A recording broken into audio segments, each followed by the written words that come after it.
Welcome to Jets Rewind, and welcome to all the NFL fans and Jet fans. As tonight is it, we are finally at draft night. We're about 10 minutes before we start. I'm joined by Ralph Schrager, and I'm gonna get a comment from you, Ralph, in a minute. But before we do, I just want to mention that uh, I've heard a lot of things, and I even heard Mel Kiper Jr. say he's never seen a draft this intense.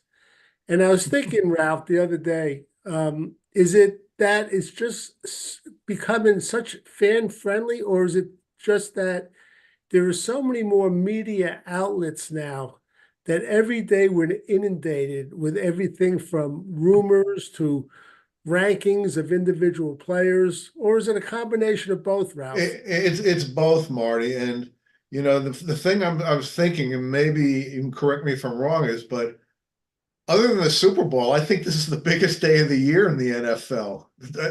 I mean, it's ridiculous. I mean, I think back to when Marty and I, back in the mid '70s, would go to drafts at the Roosevelt Hotel with 100 other people and no media. And Mel Kiper was in middle school when we were doing that, so we're the real deal here. And I remember we heard, let's see, Phil Simms and Richard Todd and Joe Montana and Leroy Selman. Those were great times.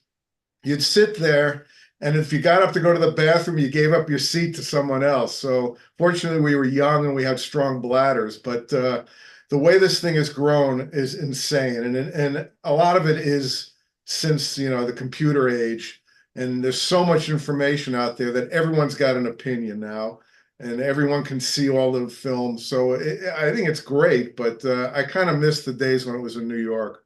Right. And Ralph, we were talking just before we went on, and I said, I hope you didn't mind all those text messages I got you, because, rumors start to come about because teams start to really put out rumors, whatever they want, the guy they want to drop or whatever. But the rumors that were coming out the last 6 hours were just unbelievable.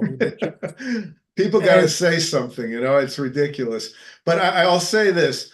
I think sometimes teams, like I think when Cleveland flipped and went to Baker Mayfield a week or so before the draft, they definitely put that out there, and I think they wanted to because they didn't want their fans to freak out. And I think this Brock Bowers thing, I'm not necessarily convinced the Jets are going to take him, but I think the Jets are happy that people are talking about it if they do, because they don't want another Kyle Brady moment. So I think these things, there is a lot going on. There's a lot of misinformation, but I think sometimes these teams want to make it a little less of a shock on some, especially for Jet fans, because we're gun shy about that stuff. well, Ralph, I don't want to say it's come down to this because everything changes, but it looks like the odds are kind of trending where it's either going to be an offensive weapon, uh, a wide receiver, could be Rome Odunze, could be a tight end, and then it could be a offensive tackle. So I think those Yeah. three positions, I would be surprised if it was anything else. They're picking 10. Now, with all the different text messages and uh, tweets and Twitter, and I just try to follow a few people, and just one of the last things I read, because I kind of like him, Rich Cimini said as far as the Jets, they've heard anywhere from moving up to 8 to moving down to 14. Now, with that said, I just heard one of the announcers say that I think it's the Colts that contacted the Jets about moving up. And the Colts, and if you bear with me, Colts are at 15. Yeah. Colts are at 15. You have the order there, right? Yeah, I got a draft chart right here, so I have the order and the point total. So anytime here he is, the man of the hour, the on air talent, Ray Clifford. Yeah. If I have to be on at any time, that's when my computer will decide it's going to be a pain in the ass. Oh Yeah. my God. I've been trying for almost 10 minutes now to get online.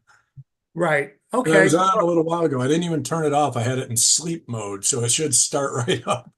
And look, don't talk. Nobody's sleeping now. I've had 8 hours of glitches today going through this too. Marty, I'm amazed. This is amazing. You got this thing together. The Vegas odds were plus 350.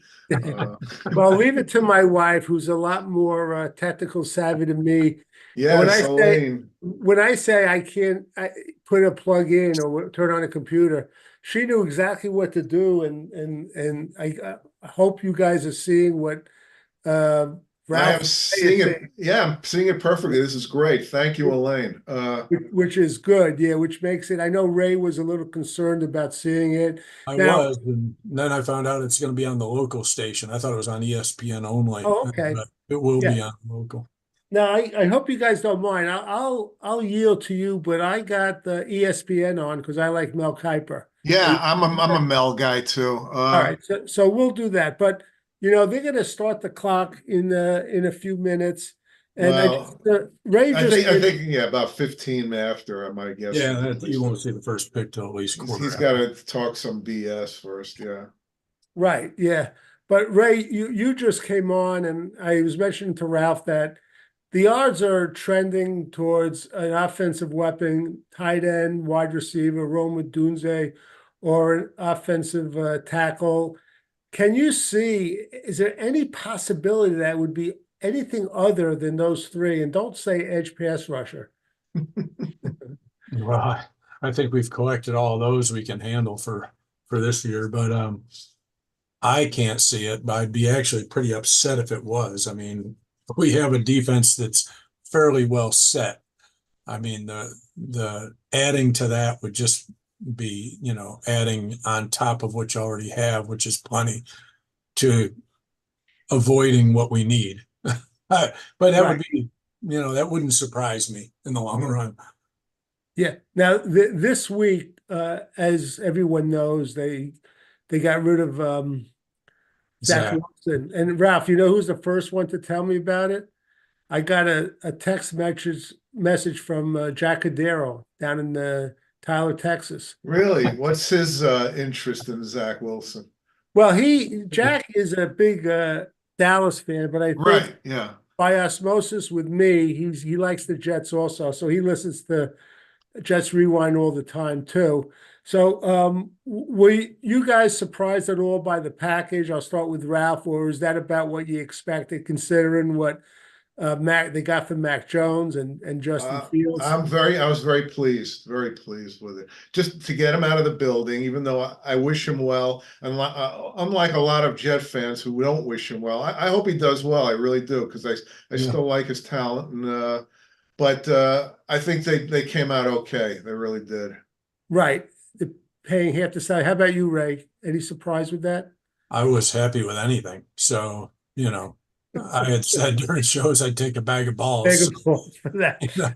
I was happy with that, and I'm like Ralph. I have no ill will towards him. I think the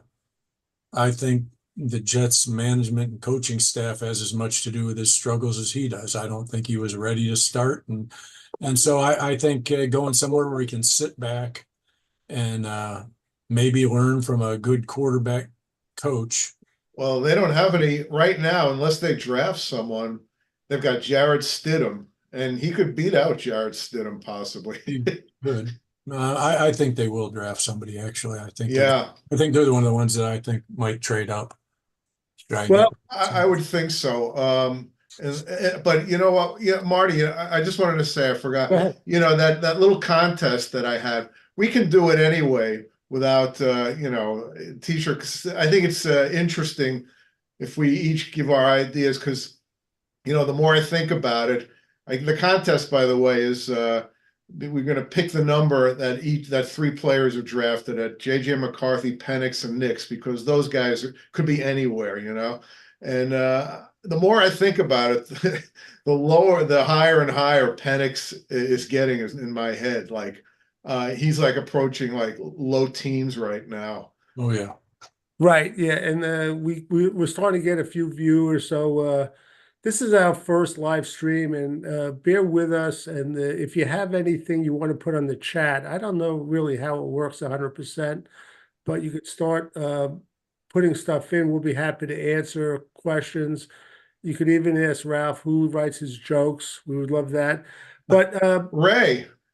I yeah, love Ray's a funny guy. Ray Yeah, would let say, me, it. I like these jokes. I can't make we it. had a lot of filler questions, and I'll start with one just because we're waiting for them to come out. Boy, I was telling my wife how this works, how I guess each team is allotted, what, 10 or 12 minutes? 10 minutes. 10 minutes? And not like the old days, there's yes. it's like an unwritten handshake with every team that you got to wait till the last 2 minutes to put in your pick just so they have the commercials on. All right, Hang here's on. a I'm question. gonna turn down the volume in my other room, and I'm going to put on that channel. All right, I'll start with Ralph on this question, Ralph. Okay. Tell me, who do you think has more starts in 2024? You ready? Yeah. Okay. Aaron Rodgers or these two combined, Sam Darnold and Zach Wilson combined. Where's Darnold now? I've lost track of that guy. He's in Minnesota. He's in Minnesota. Oh. You said Darnold, and I'm going to be the optimist. I'm going to say Aaron Rodgers. All right, so yeah, Aaron Rodgers. Okay, that's I'll take that answer too. Ralph, we went through some of the rankings ourselves. With these three, let's talk about the receivers. Harrison, Odunze, And Malik Neighbors, yeah. Malik Neighbors. How would you rate them 1, 2, and 3? I'd put Harrison 1, and the other two guys are pretty much neck and neck, in my opinion. I'd be happy with either. They're not going to get Harrison. God knows they're not going to trade up. That would be ridiculous. Either of those guys, if they can get either of those guys, I would be very, very happy. So I don't see a whole lot of difference between them. I guess it's a matter of opinion. What I like, Ray, is the size of Harrison and Odunze. I guess Harrison's like 6'3", 6'4", and Odunze's 6'3". Yeah. But I had heard some of the negative. Say that again. I'm sorry. Great hands on both of them. So Right. Yeah. And Odunze is great on contested catches, but some people think that he doesn't get off the line of scrimmage as clean as the other two guys. Right. Which I always say is an issue when you come to the NFL. Okay, but we'll see. Now, I want to go on to the Brock Bowers issue, and I think we all agree that he wouldn't be our choice, but of course we'll embrace him as a Jet. But Ralph, have you looked at film of Brock Bowers, and what do you think? I've looked at film and I've seen him play live. Yeah. I keep flipping. Like I say, sometimes I look at him and I say he's a slow wide receiver and an undersized tight end. And other times I say, he's like, reminds me of Aaron Hernandez, who I thought was a dynamite player before he went nuts. And he certainly scared the heck out of me with the Jets. And if he would be like Aaron Hernandez, he'd be a heck of a weapon. So I don't know. I think there's a huge range with him. One of the negatives, I heard a stat that 40% of his catches were behind the line of scrimmage. That's At true, Georgia, they yeah. were scheme plays, and some people don't think that's going to translate in the NFL. Ray, what's your feeling about that? Does that bother you that a lot of the plays to him were behind the line of scrimmage, like screens and whatever? Well, no, I mean, that doesn't mean that he can't do the other things. That's what they were scheming to get him the ball. I think my concern is kind of like you're saying with Odunze. Can he get off the line cleanly? Can he find some space? I think once he's got the ball in his hands, I think he's fine. I don't think a bunch of tight end screens work as well in the NFL as they do in college. I mean, you can get away with a lot more in college on those kind of plays. I mean, but once in a while I could see him doing that. But I don't think if they tried to do that a lot, I don't think he'd be that successful. I think he's got to show he can be a threat down the field to catch the ball and then do something after he has it. Yeah, really. If you're going to screen, I want to screen for Xavier Gibson or Garrett Wilson. Yeah. Right. Johnson And can make guys miss and, get out there and do something. Ralph, they have the flexibility of using him in the backfield, like as an H back. And what's your feeling about that? I mean, I think that's fine, but I'm not drafting a guy at number 10 for that reason. And I, I just, I don't think it's a big deal. I mean, Okay. unless they don't take up a spot for Nick Bowden, he can do the blocking. Then he's worth it. I'll take him. Right, right. Let me just go through just a few of the tight ends, then we're going to move on to the tackles that the Jets might be interested in. And just hang on, I just want to turn this up just for a second. Okay, I just wanted to see what was going on. But you have Ben Sinnott from Kansas State, a tight end. You have Jatavian Sanders from Texas, Cade Stover from Ohio State. Boy, that our tight end, Ruckett, he wouldn't be happy if they drafted him, would they? I don't think he'd be happy if they drafted Brock Bowers either. No, no. Theo Johnson, Jaheim Bell from Florida State. Theo Johnson's from Penn State. AJ Barner from Michigan, who I really like, just because he wasn't used that much. He's a good blocker. He's a converted quarterback. So those are probably the top ones. Now, going to tackles, which would be my choice. Ralph, you on one of the shows, you were not crazy about Joe Alt. You didn't think that he deserved the praise that he got. Tell me your feeling about him, because everything I hear is. Yeah. Go ahead. Just watching him, the one thing that stood out was speed rushers. He seemed to be able to get by him a little, which is not good for the NFL. I'm sure he's going to be fine. Well, I heard someone say generational. That's nonsense. I can't stand that term. I don't think anyone can say for sure that he'll be better than Fashanu, who's the other pure left tackle. So I'd be very happy with either one of those guys, but I wouldn't trade up much to get either of them. I'd let them come. I think one of them will come to them. Right. How about you, Ray, being a Notre Dame fan? How did you like Joe Alt? I mean, I like him. I mean, I don't know about generational either. I think that gets thrown around too easily to guys who flash in college. I think if they're generational, that'd be determined their first year or two in the league. If they're generational, I don't think that's, you can say it, but nobody knows whether somebody will pan out until they're in the league. So, yeah, but I'm okay. I mean, I still think he's one of the top three, whether or not he goes first or second or third. I think he'll be a solid tackle. I just don't know, how good. Right. And I count like there could be 6 or 7 tackles taken in the first round from what I see. The question is, after Alt and Olufashanu, how big of a drop, Ralph, do you think it is when you get down to the other guys like Talis Fuaga, Amarius Mims, J.C. Latham, Graham Barton, Tyler Guyton, guys like that? Is there a huge drop? No, not at all. They bring something different to the table. Fontenot and Fuega, I think, are a little more. They can play other positions. I think they're a little more physical. But and I think it depends on what you want.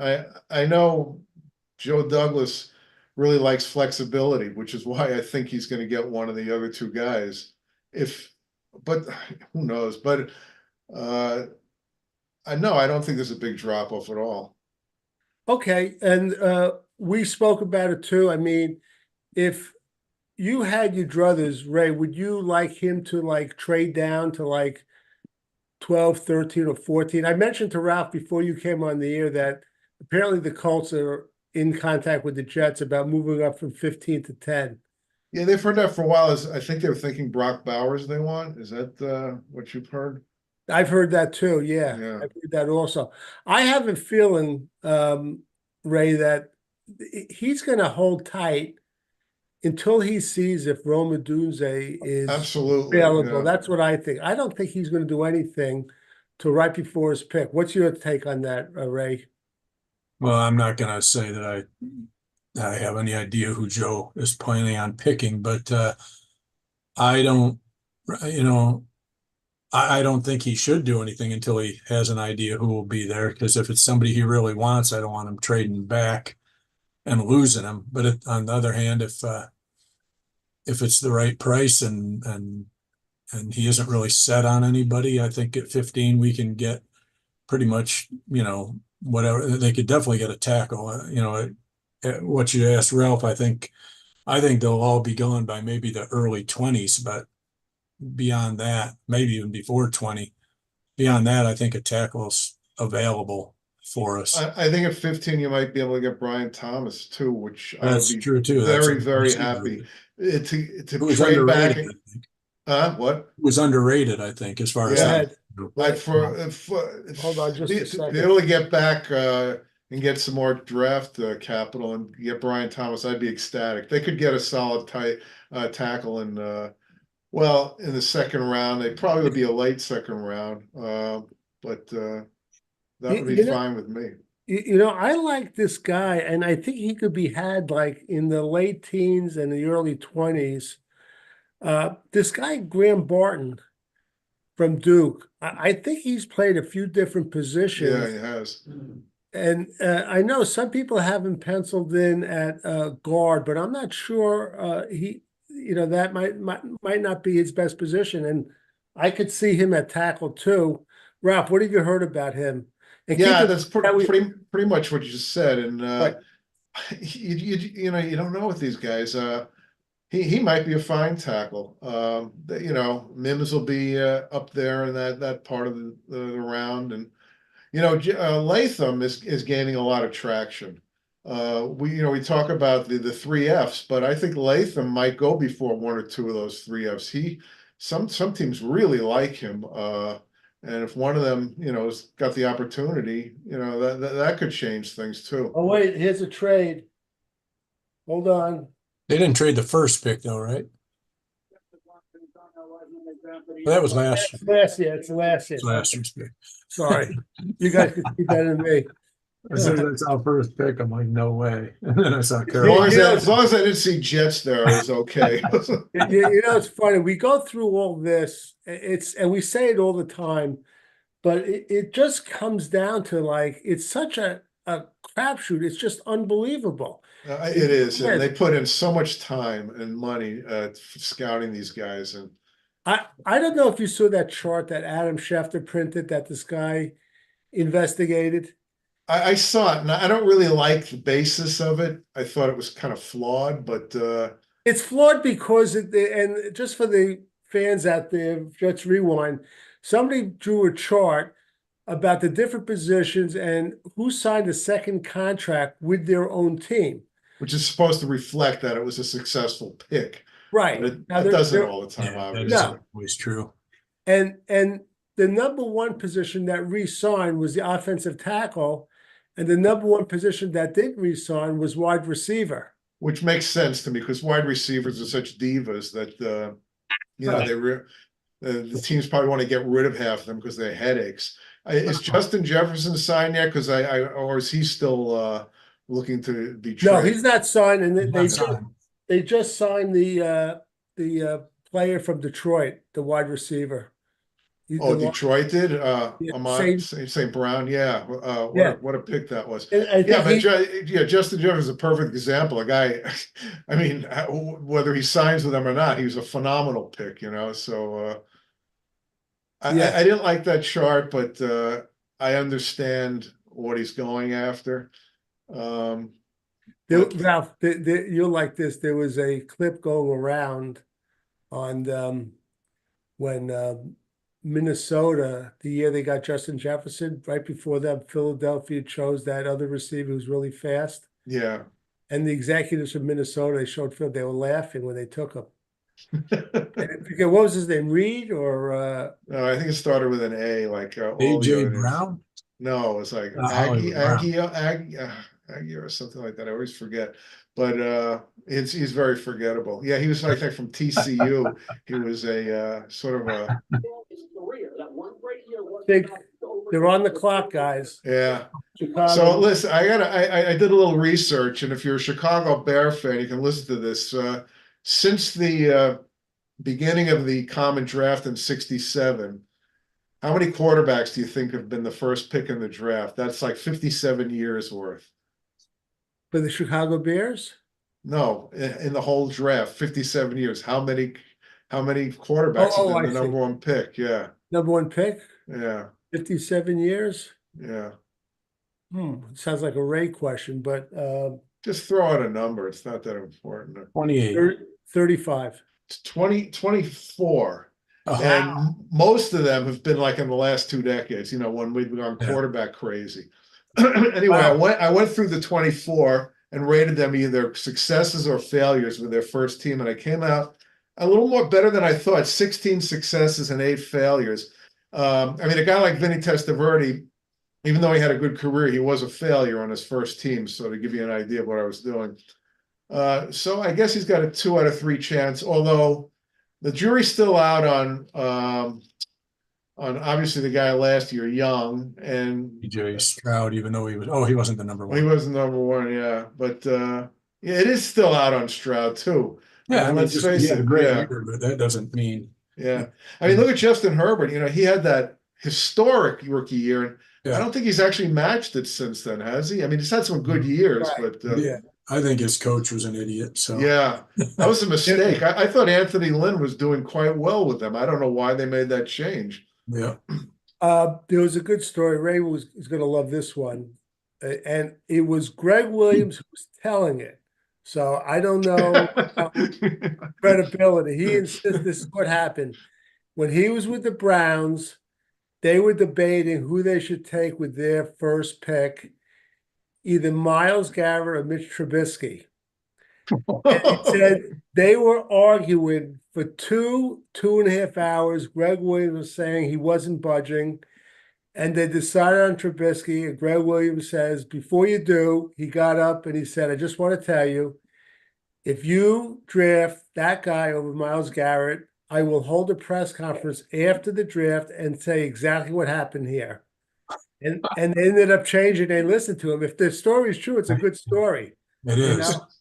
And it's the right pick. Greg Williams, the former defensive coordinator of our New York Jets. And I think we're getting close to the first pick. Yeah, and Ralph, what's your take on Caleb Williams as he's going to be the first pick? Physical talent, tremendous. I've heard stories about immaturity, stuff like that, but I mean, situation is everything for a quarterback. I was thinking of something. I don't know if I threw it out there on the list, Marty, about if Michael Penix had no health problems, where do you think he'd get drafted today? I don't think age really matters that much. Not for a quarterback. Yeah. I think it'd definitely be a top 10 pick. I think he would be the second quarterback chosen, to be very honest with you. I think he'd be ahead of Jaden Daniels and ahead of Drake May. I truly believe that. I do too. How about you, Ray? Oh, I was going to say definitely a top 3, and it wouldn't have surprised me even if if he hadn't been injured. What kind of what he would have looked like? He might have been the number 1. I mean, I know Caleb Williams is good and everything, but Penix was all that too. He was very mobile originally with Indiana, but that's what led to the injuries somewhat. But he's actually, when you listen to guys like Mel Kiper, he's actually got, or not Mel Kiper, Pat Kerwin was the one talking about him. He's probably got the most pro-ready arm of wait, let's hold off for a second and listen. Yeah, I see he's up there. Caleb Williams. Shocker. I'm shocked to know that there's gambling Stunning. here. Caleb Williams, the number 1 pick. And well, the Chicago Bears, who have not had a quality quarterback since Sid Luckman, seriously. I mean, I was not a Jim McMahon fan. Let's see if this is the guy. It's funny thing how some franchises, like the Colts, end up getting quarterbacks all the time. and the Bears never can get a quarterback, but the Bears always get linebackers. I wanted to ask you a question. Who was the guy? He wrote that book, The 6 Degrees of Gail Sayers. Oh, he wrote it for Gail Sayers. No, wasn't it? no. It was an actor. The guy, Oh, I'm thinking that. he was in Diner and Kevin Flash. Bacon, Kevin Bacon. The 6 Degrees of Kevin That was a Bacon. game that they came up with. I don't think he Yeah. wrote it. It was a game. Yeah. But you know, it's funny that they're going to do the same thing with the transfer portal now too. Oh my God. They're going to like the 6 degrees of Spencer Rattler, and they're going to go back now. From what I remember, Ralph, Caleb Williams, give a little bit of the history of how it evolved from where he started. Well, I mean, he was at Oklahoma. He was a freshman. Rattler was the big guy there, and Rattler started stinking it up, and Caleb Williams took over, and was brilliant. And then Lincoln Riley, the coach, went to USC, and he followed him there, with mixed results. I've been a little disappointed in USC. I kind of want to see USC return to prominence as one of the top programs, but and I thought Riley was going to do it. Maybe he still will, but it's been kind of an erratic start for them. Ralph, do you know who the offensive coordinator was when they were at Oklahoma? It was Lincoln Riley? I think he might have been when Stoops was there, right. right? Yeah. Stoops, And then he took over. Yeah. I don't know who's working under him. The guy at USC, it escapes me his name. Right. And who's going back to Mahomes? Now he was at Texas Tech, right? Yeah. Yeah. Do you know who the offensive coordinator was then? No, I don't. Okay. Because I'm trying to. Who was the old coach for the Arizona Cardinals? Cliff Cliff Kingsbury. Kingsbury, yeah. Was he at Texas Tech? Do you know? Yeah, but he wasn't. I don't think he was Mahomes' coach. Yeah. Okay. He played there too. He played there, and then Right. Okay. Washington is on the clock, and well, this gets interesting already because we're not positive. Jaden Daniels, I guess, is the favorite, but is it 100%? Drake May. Yeah. That's what everybody's debating over. Well, New York City, between the Jets and Giants, we're in rumor central. They have the Giants moving up to the Patriots spot, taking Drake May. Then they have the Giants moving up to the Patriots spot, taking JJ McCarthy. So you don't really know. But, a lot of people are saying that the draft really starts with the New England Patriots, but I kind of agree with Ralph. This isn't a locked deal right now. You know that? No, I'd say not at all, actually.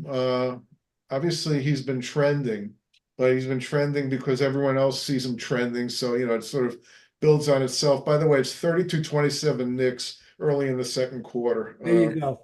Ray, let me ask you the question you had gotten up. Give me, who do you think's going to have the total number of starts more? You ready? Aaron Rodgers or combined Sam Darnold and Zach Wilson? I mean, this coming year? Yeah, total number. I think Aaron's going to stay healthy this year. I'm going to say Aaron. Okay, there you go. We're in agreement. Hey, potential of 30. I hope that's a good thing. Potential of 34. All right. It wasn't like it wasn't like, hey, he's breaking down type of thing. It was an injury that, could happen at any point to anybody. It wasn't hey, right. He's an injury. Okay, Ray, here, this is for you, your question. You ready? Yeah. Assuming that David Bakhtiari, what's his name? Bakhtiari? Bakhtiari, yeah. Bakhtiari, I spelled it wrong. Bakhtiari, his knee checks out. What would you rather have? You ready? Just listen to the choices. Bakhtiari and Rome Odunze, those two, or Talise Fuaga from Oregon State and Odell Beckham Jr. You want me to say it again? Yeah, no, I heard it. That's easy. Wouldn't be thrilled with either, to be honest with you, but I'd rather have Fuaga and Beckham Jr. How about you, Ralph? I don't want anything to do with Beckham. I don't either, but I just Bakhtiari to me is like just one more guy who's Yeah, I know, but to me Beckham is subtraction by addition. But why do you say that? I mean, what has he done really awful? I don't. He didn't even have to do much last year on the strongest team in the league. The pick is in for the Commanders. So hold that Well- thought, Ralph. Well, they're on McDaniels, so maybe he already got the phone call. I don't know. Let me just turn up the He wasn't sound. Yeah. talking on his phone. That's usually a hint, he's usually on the phone with him. Was outstanding. Staring. 1 yard, 73%, touchdowns, 2 checks, 3 rushing touchdowns. Jaden Daniels in a conference draft, they didn't have a spectacular talent like Caleb Williams, would have been the #1 pick overall. He's got a chance to be great now. You cannot let a player get in college. In the NFL, you pick them, they come to you, right? You're not sitting out 8 years, not gonna get the Raiders are picking way down the line. It's not Eli Manning and Philip Rivers at the top or the flip flop. I know Antonio Pierce wanted them. Ray, you hear it okay? Yeah, it's fine. He's a quarterback. Ralph? Got a guy there. I'm sure Dan A little louder. What? Guy says, Little louder. who are defense coordinators going to stress about all week and not sleep about all week? Okay. Good. What's that? You take that. And of all the quarterbacks this season, he had the chance for Is Booger a big Clemson fan? What? Quarterback. Booger a big Clemson fan? It's an LSU guy, I thought. It looks like a big orange suit. Yeah. Yeah. So, let's see, is he coming up? I'm guessing, he let out feelers that he didn't want to play for the Commanders. You guys heard that, right? Yeah, but Too bad. They're going to draft who they want. Well, remember, he would They say, could trade Fully him. an Eli. Second pick in the 2024 NFL draft. The Washington Commanders select Jaden Daniels, quarterback, LSU. so they have McLaurin. They have who else they have? They have receivers, don't they? well, yeah, and Warren's the main one, but yeah, they have a couple guys who can. he was trying to maneuver his way into the Raiders, and I'll tell you why. The Raiders coach, what's his name, Ralph? The old giant linebacker. And Pierce, yeah. Antonio Pierce was an assistant coach at Arizona State under Herm Edwards Oh, okay. when Jaden Daniels was there, and apparently they developed a very close relationship. And I just want to go back because I'm an Arizona State alum. And I remember when Jaden was there, and people have asked me, did you see any indication that he was going to be this good? I liked what I saw, but it's been a long time since I've seen a guy improve from 1 year to the next. I didn't think he was going to be this good. So that's what I'll say about Jaden Daniels. I was disappointed that he didn't stay there, but of course, Herm Edwards, seems wherever Herm Edwards goes, he busts up a program. The Jets, the Chiefs, Arizona State. Well, Jaden Daniels at LSU has these phenomenal receivers. So why wouldn't you want to go there? Well, with all fairness to Herm Edwards, I think he made the playoffs 3 out of 4 years, which no other Jet coach in history has done. So I can't get too down on Herm Edwards. And his Ralph. first year at Arizona State, he was actually pretty good. They had a He was on and off. I used to actually stay up to watch him. He was excited when he was on. He was exciting. He was thin as a bean when he was there. Very He's filled thin. out a little more. He's got to still, do a little more. Yeah, but Ralph, was the Herm Edwards success? Do you think any of that had to do with the residual from Bill Parcells building up that roster? Well, let's see. Parcells left, and Al Groh was there for a year. Did Edwards take over directly from Al Groh? I believe he did. I think so. Yeah. Well, yeah, I mean, to a degree, I thought Parcells, the way he built that team, he sort of brought a lot of his veterans in there. Yeah. So I didn't really think they had a tremendous core. I mean, the thing about Edwards is that he gave the job to Pennington at one point. And I remember when he told, I read this article when he told the team that, everyone was shocked because Pennington had a very a noodle arm. He didn't have a great arm, and I don't think they thought he was a pro quarterback. And it turned out to be a great decision. That was a great year. So I give Edwards credit there. And even if you have decent personnel, every team has at least decent personnel. So he got him to the playoffs, won a couple of playoff games. I'm not down on Herm, and I of course the fumble recovery against the Giants in the Meadowlands, that to me will always make him a hero in my book. Right. That's right. Yeah. And he was I used to say he was my favorite Jet coach Monday to Saturday. His in-game decisions were just. Marty, I think I've heard you say that about every Jet coach. Maybe not Parcells, but But it just that drives you nuts with them all. Ralph, Ray answered that was the Odell Beckham and Talise Falaga question was to him. I got one for you. You ready? And then we'll get to some of your questions. All right, here's the choice, the pair. Brian Thomas Jr. and veteran tackle Donovan Smith, who's from Long Island, Ralph, your home area. What town? I'm not sure. Or would you rather have, I'm going to have to look it up while you're thinking of the answer. Would you rather have J.C. Latham and Hunter Renfro? All right, so it's Brian Thomas Jr. and Donovan Smith, or J.C. Latham, Hunter Renfro. How old is Donovan 31. Smith? He's 31. 31. I'd go with Brian Thomas and Donovan Smith. I got a thing for Brian Thomas. I think that guy could be phenomenal pro. I think teams are sleeping on him if they don't put him up in the top 10, and he won't be in the top 10, but someone's gonna be very happy with him. He's from Hempstead, New York, Ralph. Right down okay. So he's right there in Hofstra. Right there, yeah. You think Brian Thomas is the real deal? Yeah, he excites me. Ray, you heard the receiver from Texas, Adonai Mitchell. Oh, by the way, the Patriots pick is in. All right. All I right. thought they were going to trade it. Of course, Belichick isn't there, so that's probably part of it. Oh, it looks like it's If it isn't Drake May, I think I'll be shocked. He looks like he's going to throw up. has to be Drake May.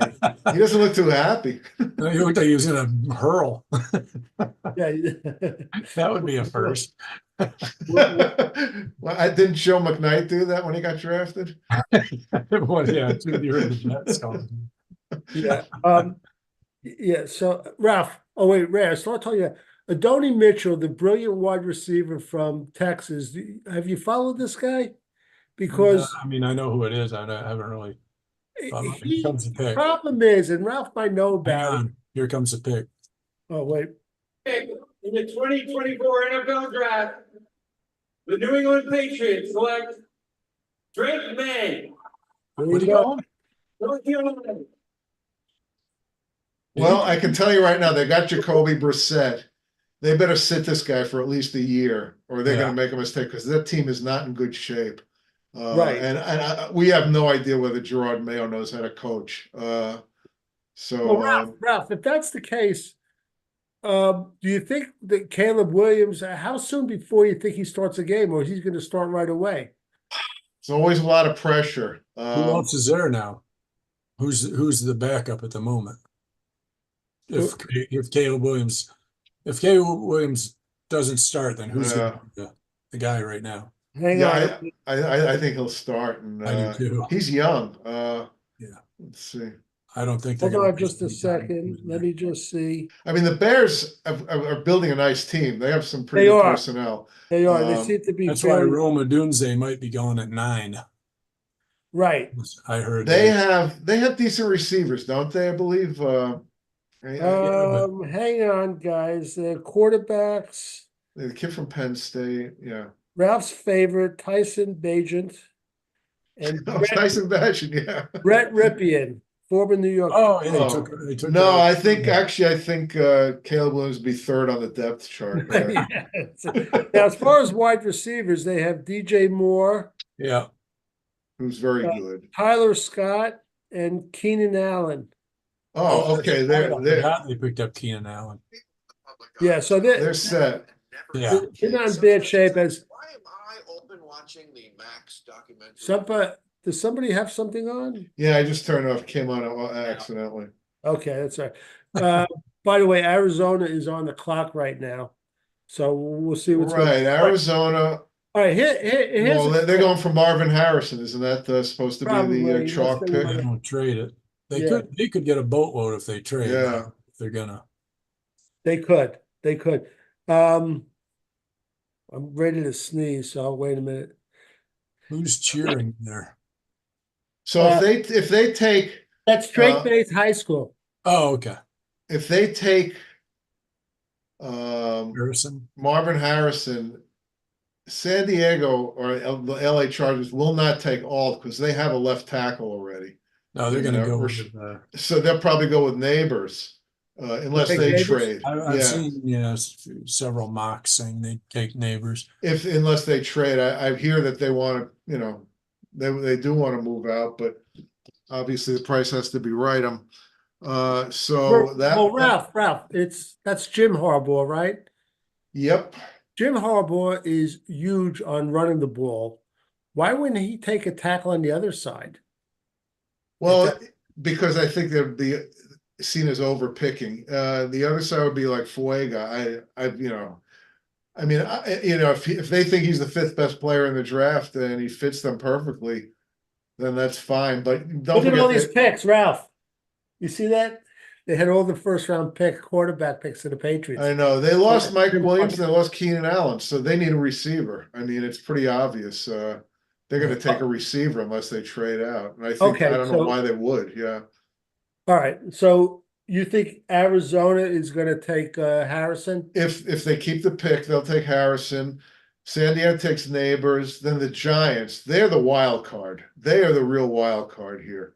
What do you think, McCarthy? I mean, if they take him, he's so young and inexperienced. I mean, he's not going to step right in. And if this team is like, they're on the clock. If they have a lousy year this year, they're going to get fired. So I don't know. I mean, what do you think? The Giants? Yeah. Obviously, they're not going to take a tackle. They've had enough of those. That must be Marvin Harrison.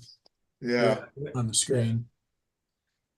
So I guess they get to know who it Other is. than trading out, I think whoever traded up would probably be after Marvin Harrison. So I think either way, it's going to be Harrison. Yeah, absolutely. The Cardinals have the pick, Ray. It's in. Right. Oh, it's in. Okay. Yeah, it's in. Yeah. So we'll see. Some people like Malik Neighbors, but Ralph, you're right. But the thing is, and I like the Giant coach and general manager, but people have said they're not going to hang their hat on a quarterback that they did not draft. So I don't know if it buys them more time if they take. Yeah, well, that's McCarthy. I mean, if the owners say to them, take him, we'll give you a couple of years to groom the guy, then they do it. But I don't know how. I'm not a big Brian Daboll fan. I thought I was, but after last year, I heard a lot of stuff about him.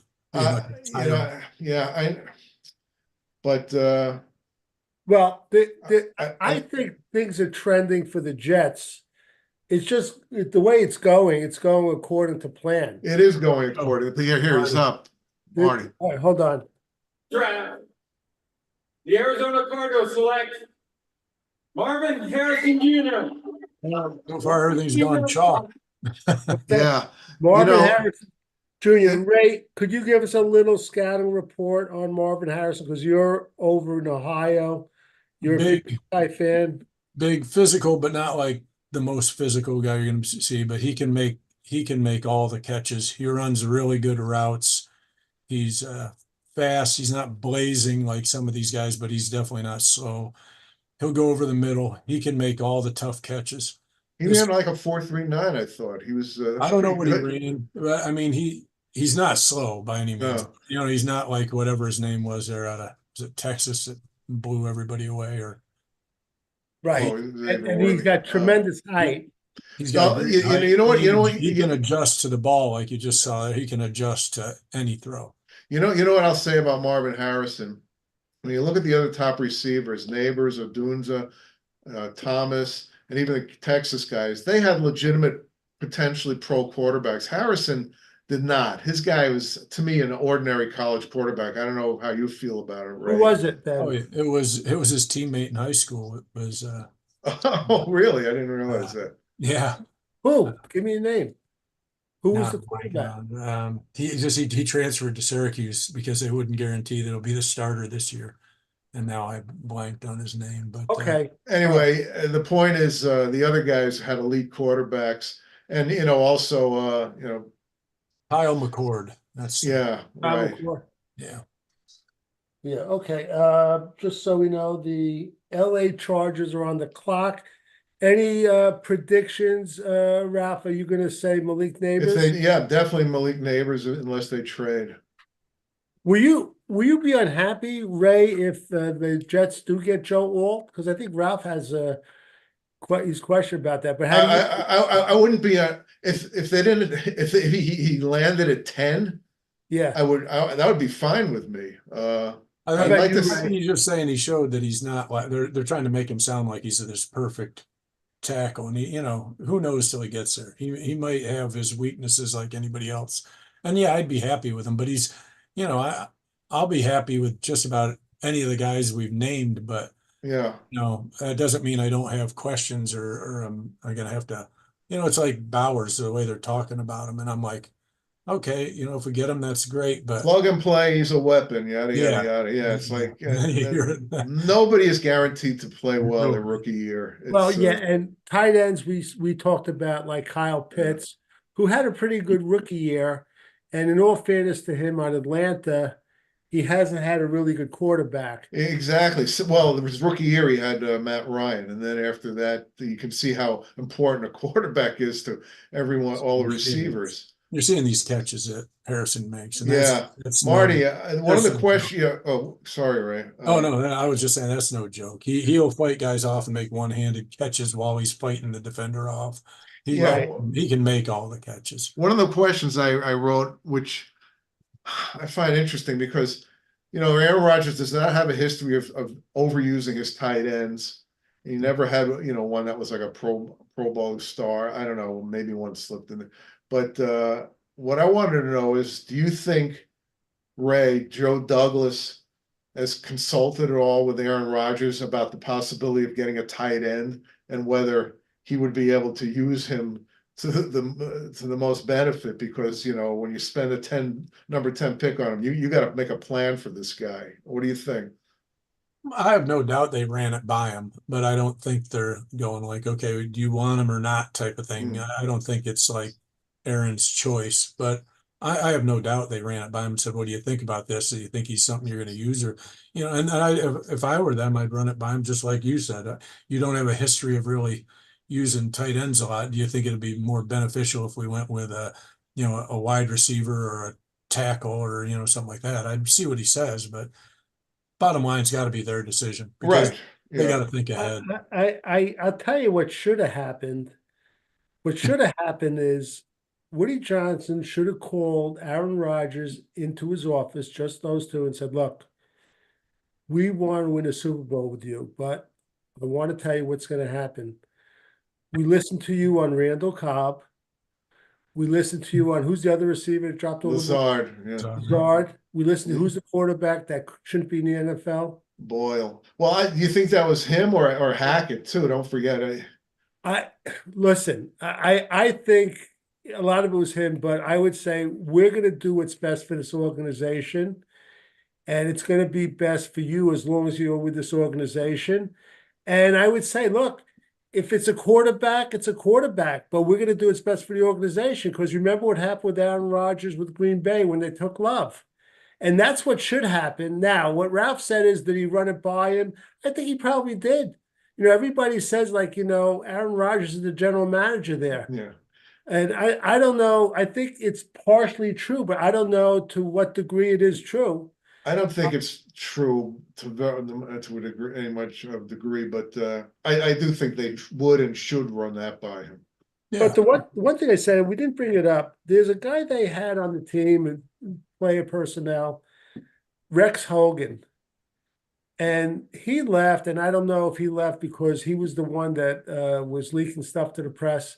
I've heard him in numerous interviews. He showed me nothing. This guy, I don't know what he was doing there. He showed me nothing. I think if Joe Douglas has 100% of the decisions in this draft, it's going to be a great draft. I really believe that. Ray, do you think this could be Joe Douglas's last draft for the Jets?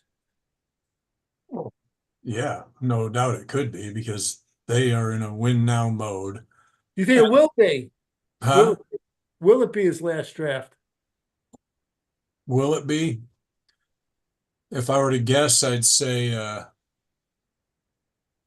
I don't, I really don't know. I'd say no. Obviously, if they make the playoffs, it's not. I don't think it's his last season if they go and win 10 games, but get knocked out of the playoffs by like a tiebreaker. And even if they had 11, they could get knocked out by a tiebreaker with the extra game in there. If it's that type of year, I'd say no. And I really think we can get there if we're healthy. So I'm going to say no, but we failed to make the playoffs because we just, went through our typical midseason slump and go, 9-8 and don't make the playoffs. He's gone.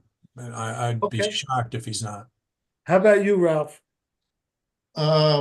No, I don't think it'll be his last year, plain and simple, because I think they will have a good year. If Aaron Rodgers is healthy and they don't make the playoffs, yeah, that could happen. But if he's healthy, I expect them to make the playoffs, so I'll say no. All right, quick Chargers pick is in. Okay, we're All gonna. right. Yeah. All right. Quick question to Ray. Harbaugh? I don't know. Quick question to you, Ray. You ready? Must be an old one. Okay. Would you be shocked if at the end of training camp Michael Clemens is cut? A little bit. I mean, I'd like to see him bring him back to his original position. I don't think he was. I don't think that moving him inside was a good move last year. And I think if slim him down a little, we might see the Michael Clemens that we were seeing that first year. And I'd say no. But if they keep trying, trying to get him on the inside, I don't think he was effective in there. And it would shock me a little, but it wouldn't be a huge shock. Okay. All right. How about you, Ralph? Well, they're going to have to keep an extra lineman. They have 4 edge rushers who are ahead of him. They have 4 interior linemen. All right, let's watch this. Hold on. Where is he? I don't think he's coming up yet. Here he goes. All right. Hold on, listeners. We're going to turn up the sound. Should be interested. Malik Neighbors. No? Huh? With the fifth pick in the 2024 NFL Draft, the Los Angeles Chargers select Joe Alt. No. Oh, wow. So they're going to move him to right tackle. Hey, Ralph, remember I said that? I said, Yeah. I saw a couple that had him going there, but I didn't believe it. Oh my God. yeah. That's a nice bookends they have. Boy, it is. look at the size of this guy. Wow. And He then doesn't look too excited. Tackle right now. His Why isn't he excited? I just thought, Ray and Ralph, that just knowing Donald, I forgot. Well, that Marty, you made a good call there. You know that? yeah, Harbaugh, just knowing the history when when he was in the NFL before and the way he coached in Michigan. I mean, look at it. JJ McCarthy, do we really know what type of passer he is? Think about it. From what he's done since he's been at Michigan. How many times does he pass a game? No, he doesn't pass a lot, but I will say, watching more film of him, I kind of like the way he length plays. He actually showed me a lot of ability in the pocket, moving around and outside of it. But he's a guy who's going to have to sit. There's no way that guy steps in. But Harbaugh was never going. Your point being, Marty, I don't. What? Because Harbaugh is never going to pick him. They don't need him. No. I'm just saying he's like a real run first type of guy. Oh yeah, that's these teams like Michigan and Alabama and Georgia, they dominate you in the lines. That's why they're the best programs in the country.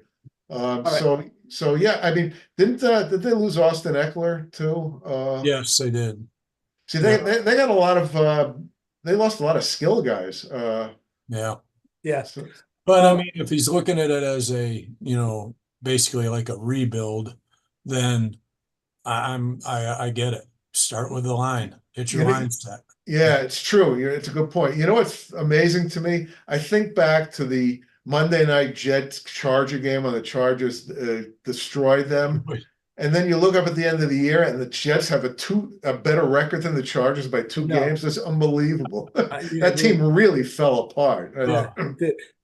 Ray, if the Giants for some reason take JJ McCarthy, do you think somehow the Jets land with Rome Odunze, or is it still too early to tell?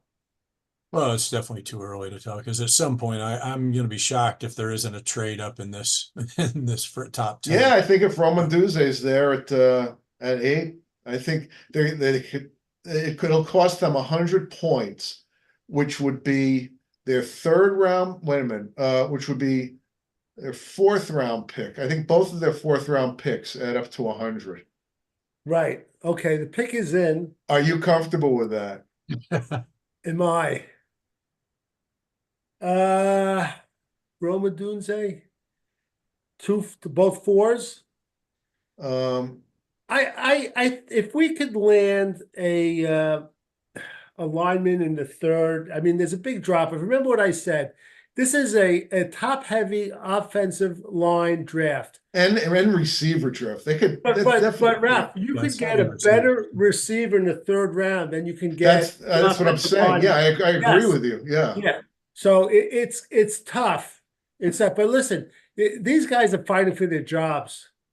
You know, so Well, here's the question: who has more of an impact over the course of next year? A guy who's a really good offensive lineman for the Jets, or a top receiver, Rome Odunze, or say Well- Fuega or Fontenot? well, They're showing JJ McCarthy. Are they really going to Talk take on him? the phone though. No. So far, everyone they've Well, shown can I has just been say picked. something, Ralph? Somebody did an analysis about this with the Jets, and they were saying, like, are you going to pick someone that's going to be in, and they estimated between 20 and 30% of the plays, meaning an offensive lineman or a receiver is going to be in like 60 to 70% of the plays. Now, that's assuming there's going to be no injuries, but Which is wrong. There will be injuries. sure, yeah, I agree. Our tackles are brittle, and I always said, Forget about the tackles. Everyone gets injured on their Everyone- offense.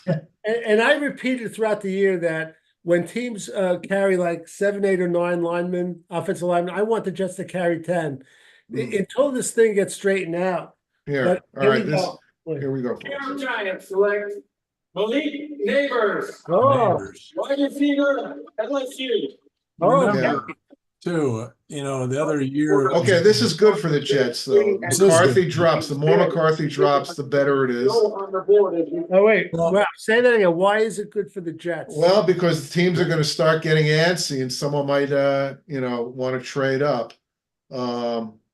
So even if they jump ahead of the Jets, then McCarthy goes, and that's one less guy they have to worry about. Or they trade with the Jets. So we'll see. I like that. Good, Ralph. I like they took him just because. Remember a few. Might have been the year we took Becton, but I think it was after that when Arizona took the kid out of Ohio State, and after that, everybody all of a sudden started drafting linemen, and I was like, God, it was last year. It was last year because I was expecting somebody.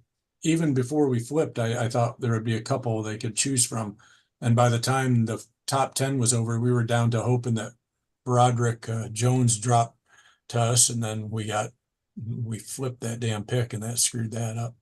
But once teams start deciding they need something, they'll be more likely to jump up, and that's what I think will happen at some point here in the next 5 picks. All right, so Tennessee, I think most people have them getting a tackle. Yeah. Fashanu, I guess, is the guy that a lot of people Yeah. have mocked to him. To them. Okay, so that's Olu Fashanu from Penn State. That's 7, and we're just speculating. Right. That certainly Atlanta is not going to get JJ McCarthy after just signing Kirk Cousins. So they either trade out or they pick someone. Chicago's not going to take JJ McCarthy. So, he could be sitting there at the Jets pick. That would be nice. I think Chicago, you don't think they would take Rome Odunze? And by the way, I think Atlanta's going to take a pass rusher. No, Chicago has receivers. Yeah, I think they're more likely to take. They got Keenan Allen and DJ Yeah. Moore. I don't know why they would take it. They went out and they paid a lot of money for those dudes. Unless they go, I saw they might go for Bowers. Someone's going to get Nice. Someone's going to take a defensive guy or Bowers. Yes, that's true. I don't know who Chicago's tight end is. That would be a nice pick for them. There's a Uh, chance that they trade back with the Colts, who's looking to go to the top 10. Right, yeah. Now, the Colts, what's their receiving situation? Do you guys know about it? Nope. I think the consensus, what I'm feeling from you, me, and both of you guys is that I think we want Rome Odunze just because it's exciting. I mean, you I know, want Malik Neighbors. He looks good there. Um, yeah. I mean, yeah, logically, we want the offensive lineman, yeah. but I have a feeling like Yeah. Bishop, they would go for that guy. All of my life as a young person watching jet drafts, I always wanted the sexy pick, the skill guy, the running back, the receiver. Until over all the years, I kind of realized that you got to build your lines. That's where you win in the NFL. It's true. It's true. Wait, let me ask you a question. I'll start with you while we're here. We're at the 7th pick. Do you think at this point there's a chance the Jets move up, maybe to 8, or they move back? What's your thoughts? A chance. I think obviously there's a chance either way. I don't know. I think a slight better chance that they move up to 8, and Atlanta a couple of 4ths. How do you feel about that? Would you go? I don't think I like that. I think I'd rather let the draft come to them, especially if JJ McCarthy's still out there, because I think they can. Somebody's going to jump the Jets and get JJ McCarthy. It's got to happen. Denver, Vegas. Denver doesn't have a 2nd-round pick, Ralph. Well, they'll give him a first next year, then probably. Maybe they can give him Zach Wilson. Well, that's too much. You're not going to get him. That's his mother. Ray, what's your feeling about them moving right at this point? Because we're getting to the sweet spot, 8, 9, and 10. Is there a better chance they're moving up or moving back? Ray? I think they're going to have an option, to do either if they really want to. I'm hoping they don't. I'd rather wait to 10 and take what they can, or trade back a few spots, and you can still probably get either a tackle or even a wide receiver that you like. I don't want to see them trading up. I just don't want to we don't have many picks as it is. I don't want to give away more. Yeah, I'm with you, Ray. I say let it come to them. Ralph, I was just going to repeat. I like what you said. Let the draft come to them. And what I would say is this. I really believe, I have a feeling they have their eye on Rome Odunze.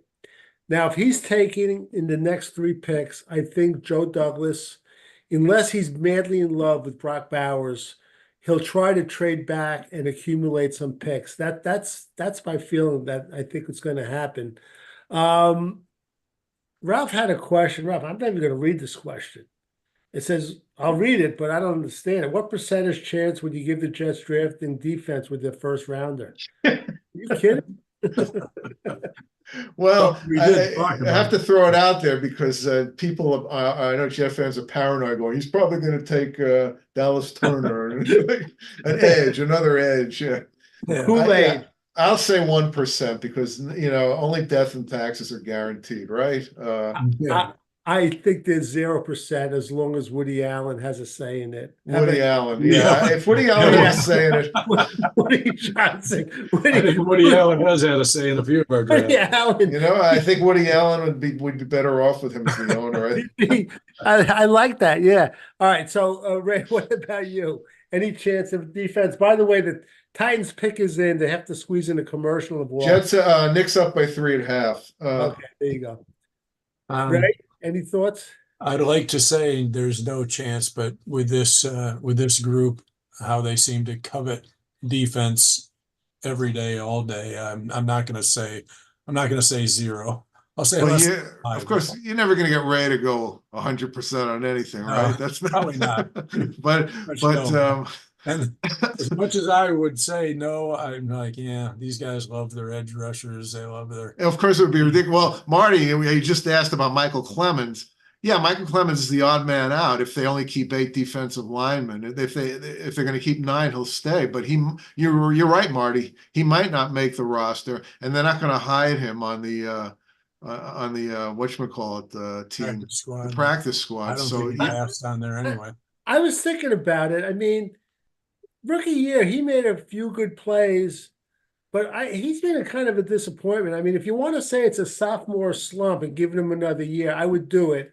And as Ray said, moving back to his other position. Yeah. But he hasn't shown much at all to me. no, I think he's got a low ceiling. I think, you know, he'll hang around the league and become a solid player, maybe like a Solomon Thomas in a few years. But I think the thing, Michael Clemens, he had this attitude, and there was just something about him that people thought was so cool and fascinating. And he's an interesting guy. But there's more sizzle than steak there with him so far. That rubs off very quickly with me. It's I'm a show me type of guy. Let me see what's going on. Guess what, guys? The pick is in for the Titans to show who's on the board now. Best of read Mel's top 5 players. Well, no, they had it on and now it's off. But Ralph, who picks after the Titans? Atlanta. Okay. And we're really getting down to the nitty-gritty. Is this 7? Yeah. Seventh pick in the 2024 NFL Draft, the Tennessee Titans select J.C. Latham. Oh, Latham. Oh, wow. Alabama. Yeah, I told you that this guy was going up the boards. At the combine. He's moved, Ralph, you were right. He moved up. So I'm surprised he was the second one taken, though. Holy cow. Okay. Ralph, he went ahead of Fashanu, yeah. Everybody but all. which is Fashanu's getting closer to us, so I don't know. Fashanu and Rome Odunze are still there. This is getting interesting now. What does Atlanta need? I thought Atlanta was the first team that was going to go defense. Defense, but somebody said something today that they have Kirk Cousins. They said, don't be surprised if they pick JJ McCarthy too. Yeah, I was thinking about that. Yeah, because Cousins is older and he's got the Achilles, but and let him sit there for a couple of years. But we forget JJ McCarthy is out there too. So I think the Jets are in an interesting position now. Good spot now. If Fashanu and Odunze go, then JJ McCarthy's sitting there, and I got to feel like somebody's going to trade up leapfrog to get him. All right. By the way, let me just interject this. By the way, Atlanta's on the clock, 3 minutes 49. One of my questions were, of these three, who was chosen first? JJ McCarthy, Joe Alt, Malik Neighbors. And Ralph had Malik Neighbors, Joe Alt, JJ McCarthy. Marty had JJ McCarthy, Malik Neighbors, Joe Alt, and Ray had Joe Alt, Malik Neighbors. Ray wins. JJ McCarthy. Very good, Ray. Remember you did that? That's right. Ray, you get a T-shirt. Woohoo! That's very, very good. Do I got a choice of what team? Okay. Wait a minute. What's he saying? This guy's the trade guy. They didn't make a trade, did they? No. Falcons pick. The pick is in. Oh, okay. So we're safe, Ray. Yeah. Right. Now, the other thing is, wait a minute. Oh, I can't imagine. This is going to be really interesting. Yeah. I asked a question. First 3 players lineman too. drafted that are quarterbacks. Now we can get back to that after this. Dallas Turner. Wait.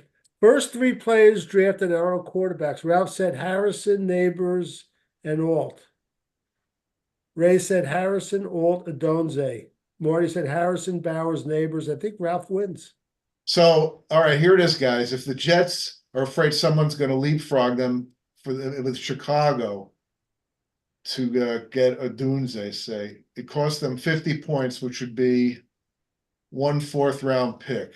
Would you do that to move up to 9 and guarantee to get your guy? If you think that's who you want, Yeah. Really set on that guy. I would. You have to love him, though. Yeah. You have to love the guy. So I think I would do that. And look, we still got a 3rd-round pick. We got a 4th. I don't think we have a. Do we have? Oh yeah, we have a 6th, or is that next year's? We have 2 6ths. No, we have 2 sevens. We have 2 six. No fifths though, right? No fifth. Okay. 2 6. So look, you never know. Well, they're showing JJ McCarthy, Ralph. Maybe that theory's right. Let's see. But you know what, Ralph? If Chicago, someone moves in front of us and takes Odunze. yeah, we might end up taking, he might just stay where he is and take Fashanu at 10. That's a pretty solid spot. If that's the guy they want, the offensive lineman. I mean, Joe Douglas is the offensive line guy. He likes versatility, which is not for Shano. It's the other guys, the 2 guys from the West Coast. Yeah. Right. But for Shano, it's probably the Khalif purest. Buaga, you Yeah, talking and about? for Fontenot. Fontenot. And but he's the purest tackle, and I see he's also 21 years old. So they say he's got a lot. He's a lot. A lot of people think he's got the most upside of all of the tackles. Well, some people think Mims has it. That's true. Yeah. Yeah, from Georgia. He just hasn't played that much too. But he reminds me too much. Actually, he wouldn't be. If you were sure, he would be. He would make it. He reminds me too much of Becton. I know. But I'm told that if you look at him in close, you would never believe this is heavy. He looks Right. like, Yeah. At night. He's the anti-Becton. All right, this is going to deter. This is really getting exciting. Okay, look at all these fans. Well, I don't see him in there yet. Okay. All right, here we go. Here we go. 16. So the defense is where they desperately need the help. Again, Adam Schefter telling us to expect a quarterback to go here. Yeah, JJ is on the board. hasn't taken, is on the board. Bo Nix is on the board. Both of my mags there haven't taken that Dallas Turner. Let's see if the stunner is about to. Maybe it's not JJ McCarthy. Maybe it's a different quarterback. I don't know. With the 8th pick, the 2024 NFL Draft, the Atlanta Falcons select Michael Penix Jr. Good for him. That's a great pick. I'm glad. He deserves it. The guy That's is a great terrific. pick. That is a great pick. That's so funny. Oh boy, how does McCarthy feel? Look at how happy he is. Yeah, he's like, Oh, that's a great pick. Wow. And they were talking, and we discussed it. They were talking like late first, second, and I said, there's no way. I was on a show, a guy was interviewing me, and he was talking about like the Jets picking him up, and if they come into the late second or third, I said, listen, he is not getting out of the first round. He's not getting out of the top 15 or the top 12. I don't mean to bang my own drum, but I'm pretty sure on one of our pods I said he could end up in the top 10. Well, yeah, Ray, before you came on, actually, Ralph asked the question, where do you think he would go if he was not injured? Oh, right. And I said he would go 2. we all said 2. Ray said maybe even 1. Yeah. Hey, Ralph, maybe the Jets will take JJ McCarthy.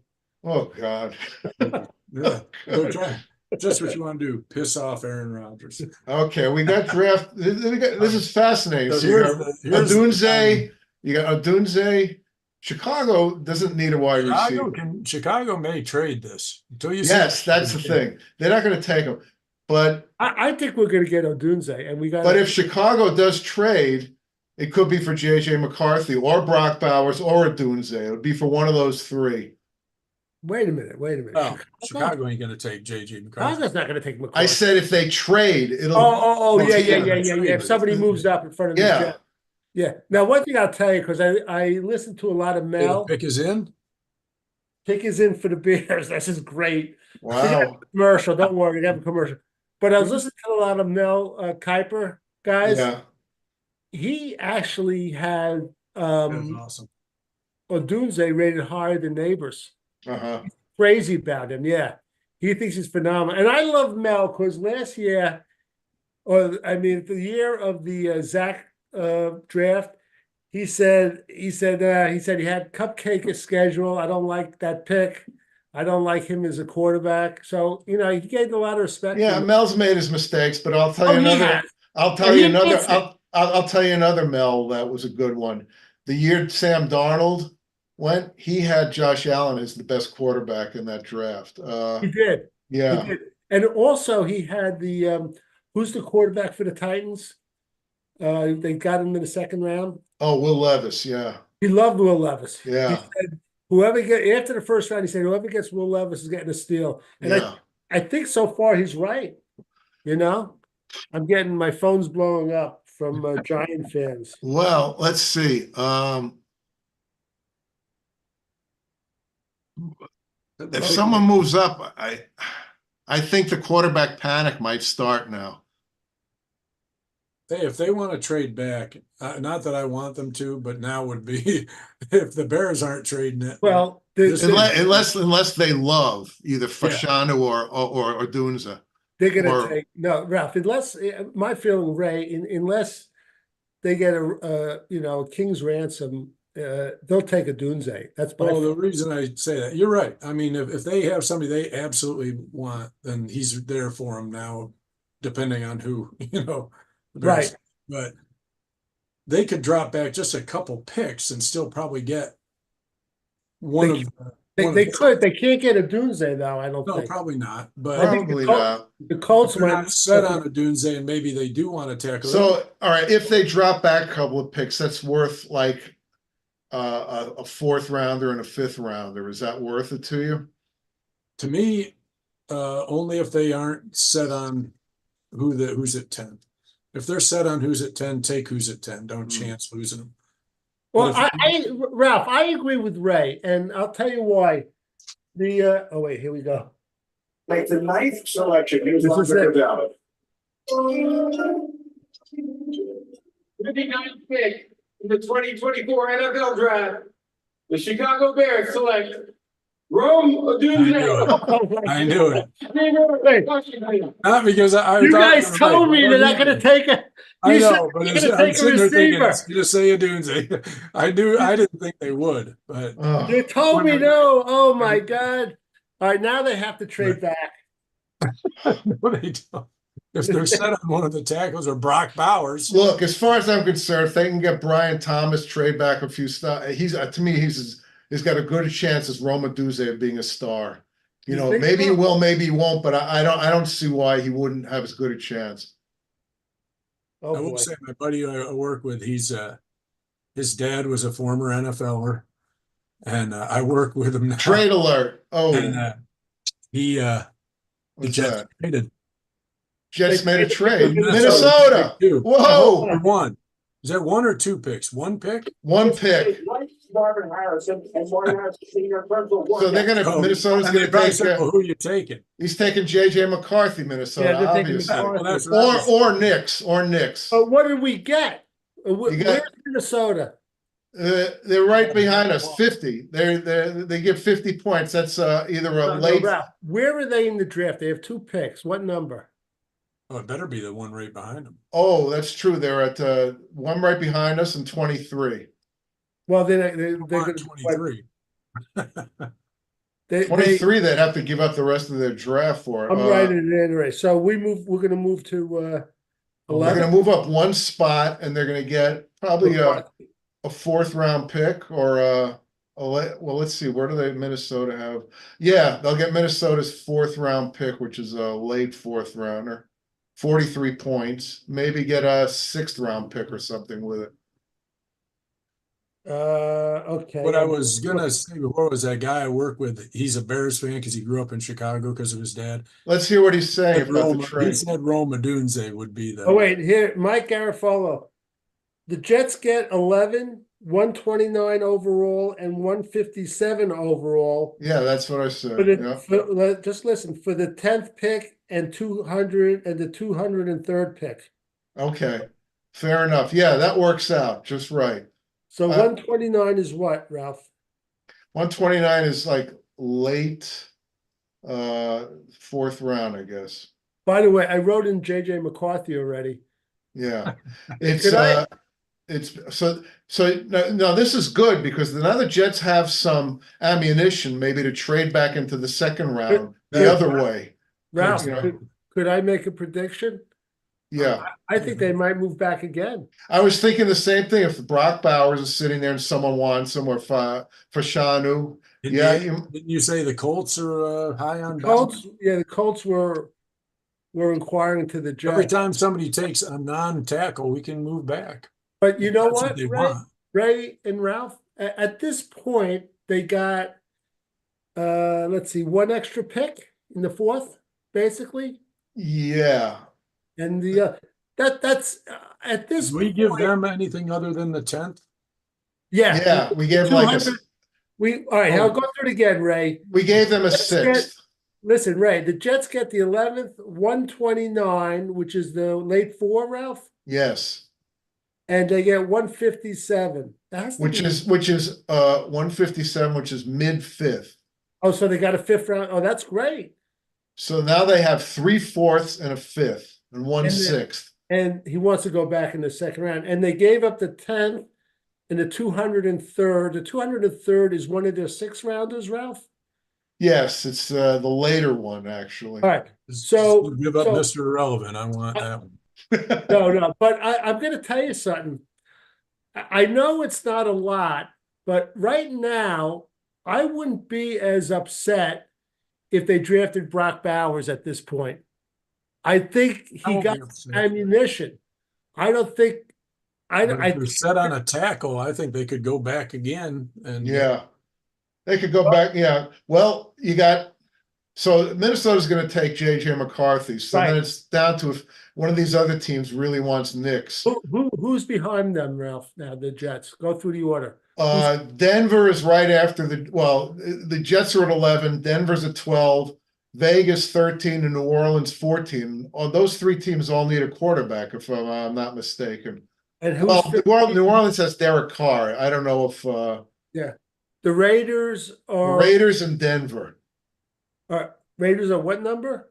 Raiders are 13, Denver's 12. Denver, God, they need a quarterback so badly. And, oh wait, hold on. And the Colts are 15, right? Colts are 15, yeah.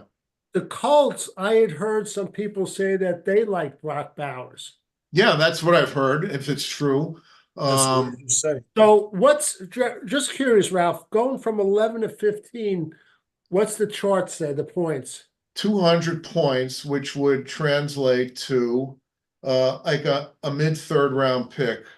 Jesus. Yeah, Indianapolis has a mid-third round pick, so it would be that plus they'd have to throw a little more in the pot. All right. So, okay, so I'm just looking, the other tackles, I mean, if they move to 15, I don't think Olafashano will be available there. No, but I'm sure either Fuego or Furtado would be there, and so would Brian Thomas. One of those three, I'd be ecstatic about any of those three if they could keep moving back and collecting picks. And I want them then to trade into the second round. Right. Well, this is good. I like what he's doing though. And Well, let's see if he does more. Yeah.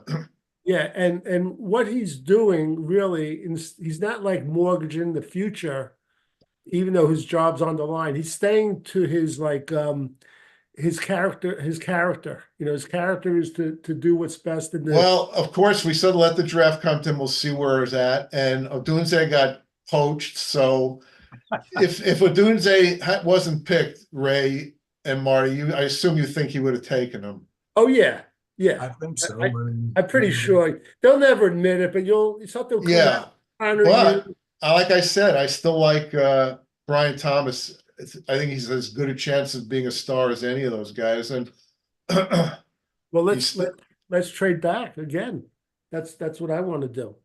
Keep doing. Couple more, yeah. Hours, I mean, because I think they have so many options at tackle that the only way they wouldn't trade back if somebody made them a decent offer is if they weren't after Bowers. Because if they're set on Bowers, they won't trade back. I don't think again.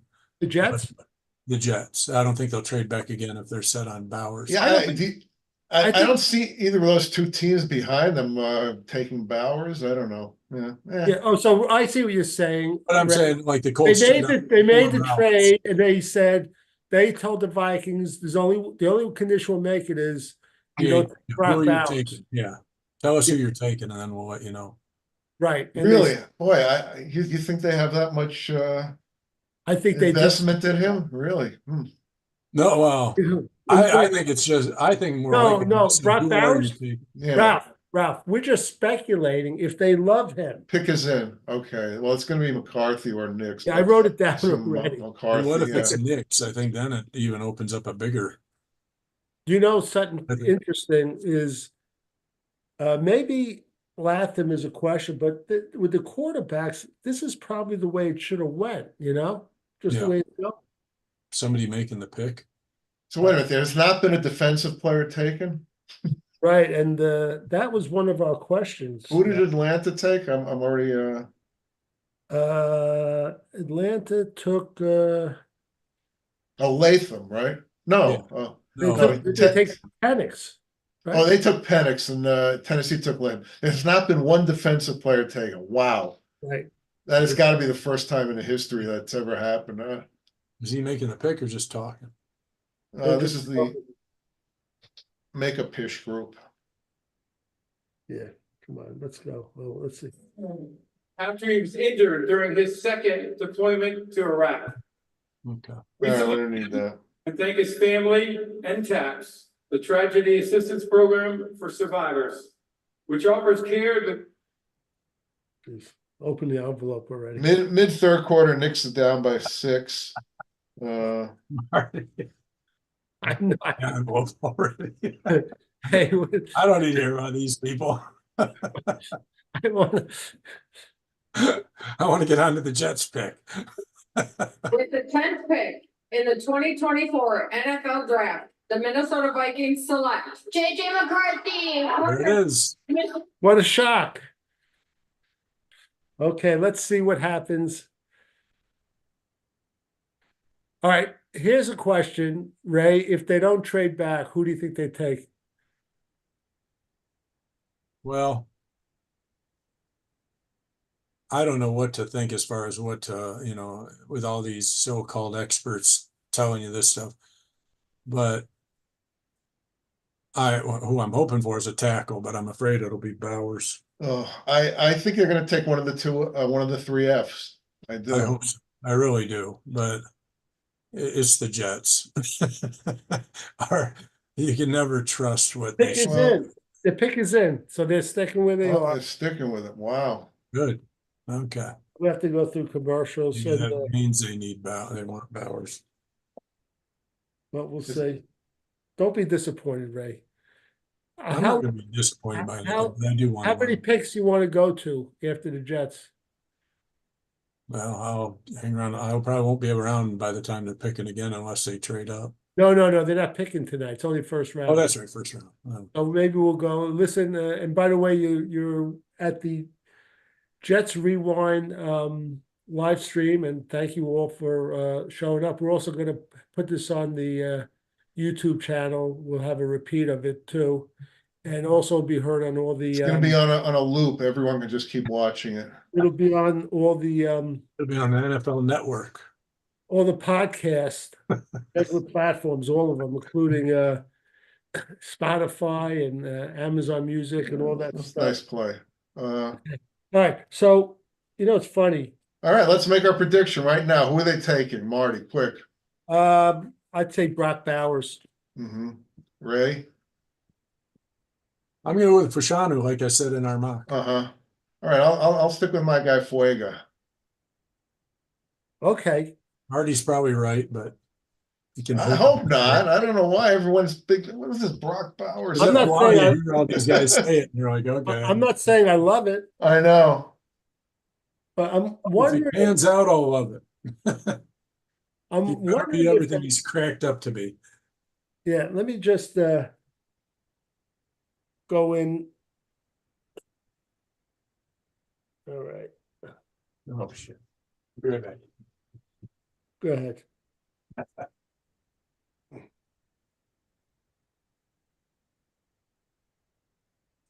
No, I'm trying to look at counter use. I'm online, nothing. Joe keeps his cards close to the vest. Yeah. Cat, no wonder he didn't show up. Cat closed himself out in the garage. Oh, The cat that usually makes an appearance. well, because the cat wanted Rome Odunze. I was waiting to pick Sam. I wanted Atlantic to get Rome Odunze and then trade for Paris, Johnson, then they'd have Rome, Paris, and London on their team. That's good, Ralph. I like that. Then they can move the franchise to Europe. All right, let's hear what Mel says. There is a gap. So if you want to get a potential starting quarterback that has similarities in some ways We're to talking about Brady, McCarthy. Bo Nix is helped by these 5 quarterbacks going in the top 10. So he too may get overdrafted. Well, bear in mind, the record for most quarterbacks to be drafted in round 1 is 6. He's had 5 taken so far, only 10 picks in. I went with 6. Here's didn't I? 9. The Jets moving back 1 spot here. The Jets, there's been a lot of speculation that they go with the tight end and Brock Bowers, they go with offensive line help. He's trying and protect Aaron Rodgers. They got 2 tackles that haven't played every game in their career. They need to protect Aaron Rodgers. We saw how his season ended last year. He's got to be protected. When you're choosing between offensive weapon or protection, well, almost 40-year-old quarterback, you got to protect him. You know what I'm saying? Exactly. There's our new old logo. So many There tackles we out go. there. Here's Rodgers again. There it is. With the 11th pick in the 2024 NFL Draft, the New York Jets select Olu Fasanu. Tackle. Okay. Your guy, Marty. You They, can't. Good, Ray. Be happier than they look. He's 6'6", 300. they like his flexibility. That's Joe Douglas's. I think that was the right one. Year in 2023. I would have been happy with any of the 3 Fs. Yeah. So Ralph, let's just hope his father doesn't get off the couch. that was Like, brutal. No, I know. So, I still remember that one. Who the hell did we draft? yeah, no, his father doesn't look as big. He looks big, but this guy's built good. He's I'm 312. happy with that pick. Yeah, that's fine. That's Now a watch good- him get turnstile here. All right, we know we're going to see stuff that he's doing good. Yeah, we're gonna see the good stuff. But yeah, like I said, the kid's 21 years old. He's Right. gonna, he'll mature behind those other guys, and by the middle of the season, he'll be ready to Yeah, take over. yeah. You know, He what's can learn a lot. interesting, Ralph? I saw him at the beginning of the whole draft process. I saw him in some list as like the second best player in the draft. Coming into this season, I think he was rated higher than Alt, actually. Yeah, Yeah, I but I don't mean, he think was the Alt was second in best top. player. But why did he drop a little bit? I couldn't understand it. You mean now in the draft or? What? No, I think no, he no. dropped in On the the draft. list, like let's say, if okay. you go back to even January, Ralph. I don't know about January. I know before the football season started, he was, I think, the top rated offensive tackle or offense. Yeah, good. I like what I see. I like it better than Becton. Hopefully, he doesn't go out and buy it. Marty, that was one of my 2 favorite moments in Jet and Marty history with the Jets. The other one was Adam Gase's first press Oh conference. God! But also, Oh, those eyeballs. but I said something, and Ralph said, "Oh, that doesn't bother me." But like the day after the draft, he went out and he bought like $100,000 gold chain. I said, "What the hell?" Becton, yeah. I said, "Jesus." What do you think? At least it wasn't 200,000, right? Oh my God!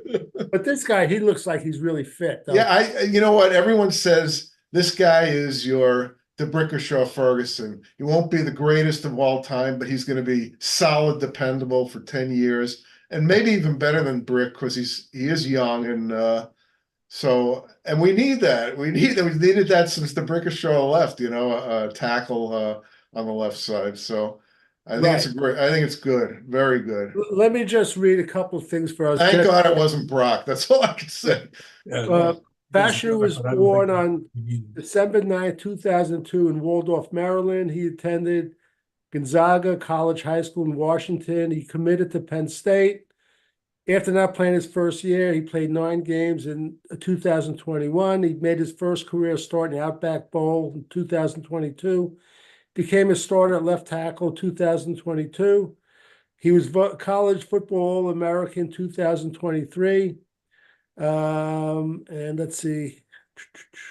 And that's it. And they have it. He was drafted by the New York Jets. Hopefully, I he's know, it's amazing. They don't waste time. Huh? amazing. Hopefully, he's a good kid. I hope. He's measures 6'6". They're saying 317 pounds. He's Light. 60 Light. pounds lighter than Becton. Well, he'll put on a little weight. He can borrow some from Becton. Yeah. So I'm very happy with the pick. I think it's a Yeah. very good pick. I think Jet fans should be happy. Well, I feel like if they picked Bowers, I would have had gone to sleep tonight feeling kind of Right. funny. I think we're going to stay on for like 3 more picks. Yeah, we can say, well, yeah, I don't care. Well, I'm enjoying this, and I am too, but I'm feeling it, and I want to put this up too. Now, who's So- next? well, so here now I got to start thinking about how's Douglas going to get back into the late second round. Does he have to? Yeah. But Jet fans, can you name what picks we have now? What, let's say, like 2 4th rounds, whatever. Do you have it in front of you? Yeah, I have a 3rd round. I have 3 4th rounds, And 2/5. 1 5th, 1 6th, and 1 7th. Oh no, yeah, 1 5th, 1 6th, 1 7th. But they had 2 7s. They gave one of those up for Zach Wilson. Yeah, we They Oh, made okay. that. They flipped Right, that right. into it. They flipped that into a 6th, and they gave the 6th to Minnesota for a 5th. Gotcha. Yeah. Yeah. So how many picks do they have left? 1, 2. Everything but a second, right? They don't have a second. What I said, they have 3 4ths, And then 4, 5, 6. They have 7 picks left. 7 picks left. Wow, that's good. Okay. But I'm trying to come up with a package so where they can move Well, into. I was just going to ask you, Ray, gun to your head, does he move up to the 2nd round? I think he'll try to, yeah. Well, I think what he's going to do is if he sees someone like in the late second, Right. he'll hop up a few spots. I don't see a huge move like to the middle of the 2nd round. That's too costly. But for them to move, let me see if I can put something together. The guy I like, I told you, the similar to Debo Samuels, the Malachi Corley from Right. West Kentucky. I put him in our mock the 3rd, and I don't think he's going to make the 3rd. He's borderline. I don't know if he'd make it there. So a guy like that, if Douglas saw him at the end So of the if he- second, If he's like the 2nd round goes up to 64. right? So if they get to like the 56th pick and he's not taken, you think he has a chance he would move up? They have to rock If him. you're talking about just specifically anyone he likes, because I wouldn't move up that much for him because there's too many receivers that I think Right. are worth waiting for. Okay. I Do we all go ahead, Ralph? I could see him hopping up. So they have the Wait, hold on. 2024 NFL Draft. The Denver Broncos select Bo Nix. Wow. Quarterback, Oregon. Wow. So here we are.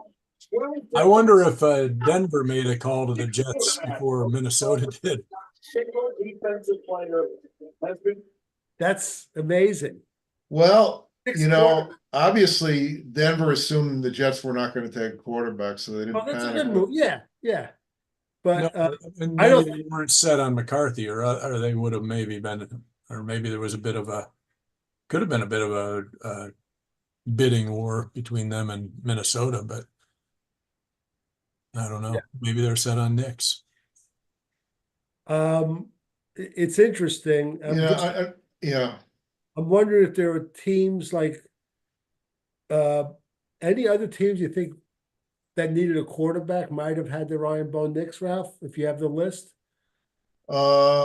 Vegas, Well, the and then you have to go down to, I don't know about in the second round, the Cardinals? Chargers. Oh, the Chargers? Why would the Chargers? Well, you're probably right now. No, the Chargers. Maybe the Rams are looking for a quarterback. I don't know. I think they are. I think Yeah. the Rams are. Yeah. Then you'd have to go, Tampa Bay. I guess they're happy with Mayfield at this point. I would say for the rest of the first round, No, there's nobody else except maybe Vegas and the Rams. Well, Pittsburgh's already got their guy. New Orleans, I Seattle, maybe, if you're looking for a guy that might. Seattle, yeah, I suppose I don't know if this new regime is going to be as sold on Geno. Gino. Yeah, I don't So know. unfortunately, I can't see a way that the Jets. Yeah, I wanted to get 2 picks for tomorrow, but I don't see how it's going to happen unless. Well, wait. You mean add 1 pick? Yeah, add a pick. I want to see them do that, but it looks like the best they can do is just bump up a little, maybe 5-10 spots to get someone. Unless they trade a pick from next year, plus package some of these 4th rounders. I don't know what it would take. Next year they have all their picks so far, right? 1st, 2nd, and 3rd. So maybe if they pick a 3rd round pick next year plus a 4th this year, they could get like into the late 2nd. I don't know. We'll see. Yeah, hold on just a I'll be second. surprised if he goes for it, if somebody will. But it would depend on who they're after too, Are they looking for a? Well, I think he's going to look for a receiver 100%. now. And there's Yeah, so many. definitely. There's so many receivers out there. There's so many receivers. But you know what, Ralph? Because if you remember, one of my questions was, I think, how many receivers? Wait, let me just see. I think I had that. Can you fit on the head of a pin? How many wide receivers will be drafted in the first 16 picks? Ray said 4, Ralph said 5, Marty said 6. Oh, How So many have we had so far? we're way off. It's all quarterbacks. it's 2, right? No, 3. The Three. big 3. 4. Oh no! Oh, in the top. Oh no! Oh, receivers. Yeah. 3. The big 3. Yeah. In the Big top, 3. how many? 16, we said. Well, I think what's his name is going to go. Brian Thomas. I think he'll go by 16. You think he will? Yeah. Do He's you too know the talented. deal? Do you know the deal with this? We start talking, the guy from Texas. Remember we start talking about Which one, Mitchell or Worthy? Mitchell. What about him? He's an incredible talent, but he has the type 1 diabetes and it affects his behavior. Oh no, I didn't know much about Yeah. that actually. Yeah, and it came out that Raiders pick is in. The Raiders pick now? Yeah. Brock Bowers. The 31 on my board. That's a feeding frenzy for You know quarterbacks. the Packers? It's not going to be great. 3 or 4 are probably going to be Oh, good. Maybe they picked, Brock Vegas, I guess. There you go. I thought I saw the Packers logo there. They make a trade? That would have been a huge jump for a tight end. Wow. I could swear they showed the Packers logo. 7 for your conference championship game and all right, so Oh no, you know what? That was that was the Georgia logo, I bet. Right. Same. so that was it. You know what? It's really amazing that there's no defensive player picked. Still, right. Wow. And What one does of that our tell you? questions was, out of the 4 defensive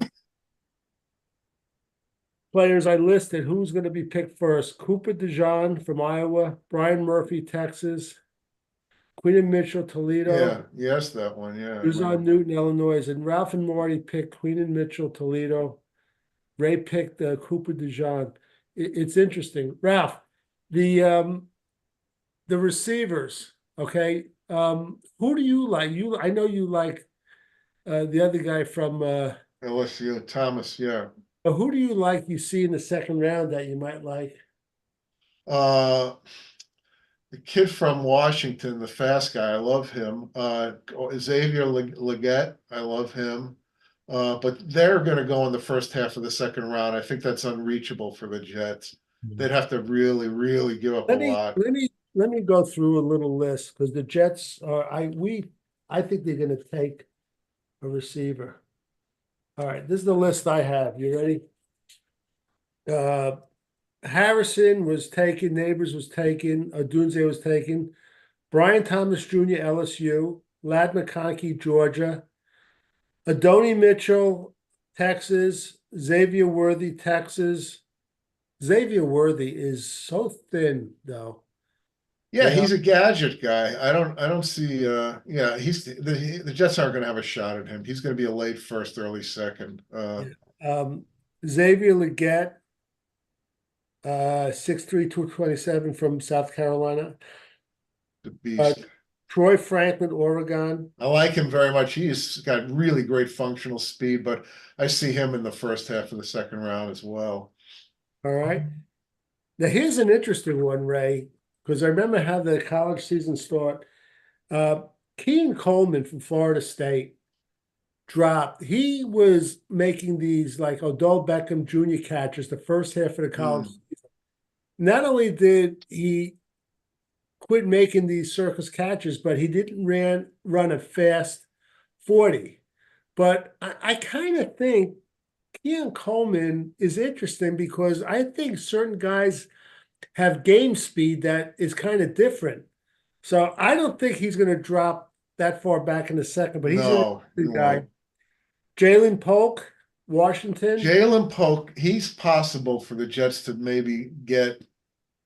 I don't know if he'll drop to them, but maybe get close enough for them to get him. Okay. Jalen McMillan. Another one, yeah.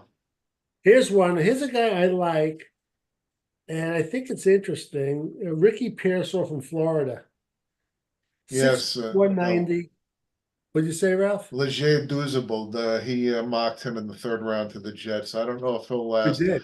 but you know, there's a lot of these guys. Not everyone's taking a wide receiver in the second I round. know, So some of I these, I know. Still like to, if he's available late enough, I'd still like to go after Travis Jordan, the quarterback there at FSU. Yeah, you know, it's funny. I heard I always get it backwards. Jordan Travis, yeah. Jordan I Travis. say it backwards. When do you, I think they can get him in the fifth round. Well, you know what? I heard him in a mock with who's the guy that used to write for the newspaper, he works for the Jets, Letterfield. Yeah, Dan Leberfield. Yeah, Leberfield. He had him going in the sixth round. I don't think he lasted the sixth round. No, but I'd take him in the fifth. Yeah, I would take him in the I fifth. think the Jets are going to take a quarterback in the fourth. They got 3 fourth-round picks now, unless they trade him. There's no question. They're going to trade up to the second. I'm telling you. I know this guy's going to trade up. Yeah, but how I know a guy. I think he's going to, just what you said, he's going to let the draft come to him, and he's going to see how it's going. If there's a run on wide receivers, and he's not going to overpay, but he'll move up, I believe, to the late second round. Well, that would cost them a third and a fourth. So you'd still have 2 fourth-round picks. I'd do that if they. I would do it, yeah, if it's worthwhile. One fourth and a third. Let me go through the rest of them. Malachi Corley, who I'd like. Javon Baker, UCF. I know nothing about him. He's good. He's another good one. Yeah. I mean, these guys, some of them are going to be there in the third round. Javon, he'll be there, Ralph. And here's one, a guy, Aeneas Smith, Texas A&M. He's a tough guy, does a lot of the dirty work. Here's an interesting guy. This is incredible. He has no quarterback. Malik Washington, Virginia. He's 5'8". I know a lot of people, Jet fans, are really into him. But the guy plays like he's 6'2", 6'3". It's incredible. And here's one. I didn't think he was going to be this low. I don't know how that works. Roman Wilson. Roman Wilson, he's another one. You know, a lot of this is just personal taste. And the guy I had them picking is Jermaine Burton, who I like too. Right. I mean, how many is that? You just listed, Marty, about 10 or 12? After the top three, wait a minute. 1, 2, 3, 4, 5, 6, 7, 8, 9, 10, 11, 12, 13, 14. Roman Wilson's 15. Devontae Walker, 16. He's good too. Jermaine Burton, throw him down. 17. 17. Devontae Walker, there's a knock on him because he dropped a lot of passes in the Senior Bowl. Right. But I think he's good too. I think they're overdoing it as far as how he did in the So Senior. I think that Douglas is going to say to himself, I don't even have to go into the second round. Possibly wait until the third round starts and just move up 4, 5, 6 spots, I can get a receiver that I like, and he doesn't have to spend that much. So say he's at 72. The first pick in the third round is 65. If he moved up from 72 to 65, Carolina's pick, that's 35 points. That's like a 5th round pick, a 5th round pick and maybe yeah. A 5th round pick they got for moving back one spot. Where is Minnesota's 5th round pick though? Oh, there it is. It's 28. All right, so they maybe a fifth and a 6th or something like that. I don't know. Right. Yeah. All right. We're gonna see the Saints pick. I'll keep getting messages. I'll bet they go for the local kid, Brian Thomas. But those offensive tackles are all sitting out there.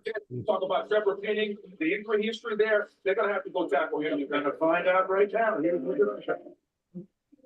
Defense. 15th pick in the 2024 NFL Draft. Oh, The New Orleans Saints select Talise Fuaga. Oh, my guy. Yeah, Ralph. Talisa Fuaga. And again, we're 14 picks into the draft. Not one defensive player was chosen, which shows you the direction of the NFL. Unbelievable, isn't it? Yeah, how the coaches think and all this. Now, who picks 15? The Colts? Yeah, That's right, yeah. Do you know what their needs are, Ralph? Not offhand. well, I think they were talking about them trading to get Bowers, but he's Knicks gone. are down by 10 in the 4th quarter. They're gonna lose tonight. Yeah, And it's gonna come down to the next game. If they lose, I bet they're gonna go down in 6. If they win, they'll win the series. That's my Ralph, prediction. You're a true fan. I'm a realist. They're missing something right now. Brunson's having a better game though than he had before, by the way. Yeah. How much time? About 8 minutes. Okay. The Colts are up. So, Ray, you could stick around a little bit before we. Probably make it maybe this pick in the next one.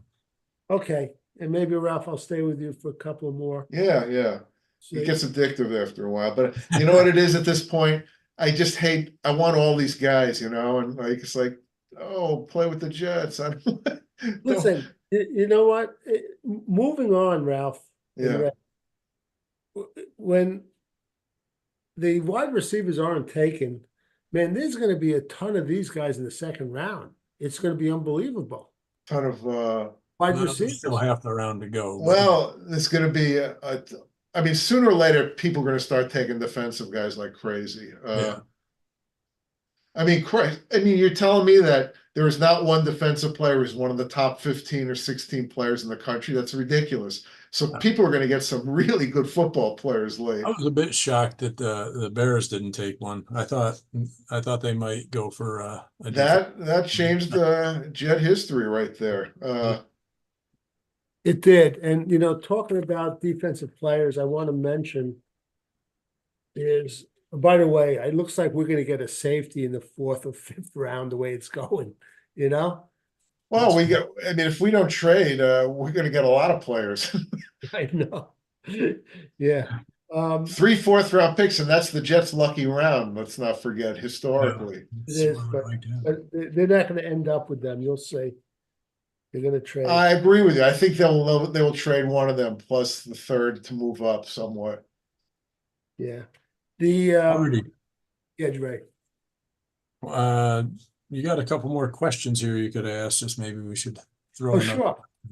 sure. All right.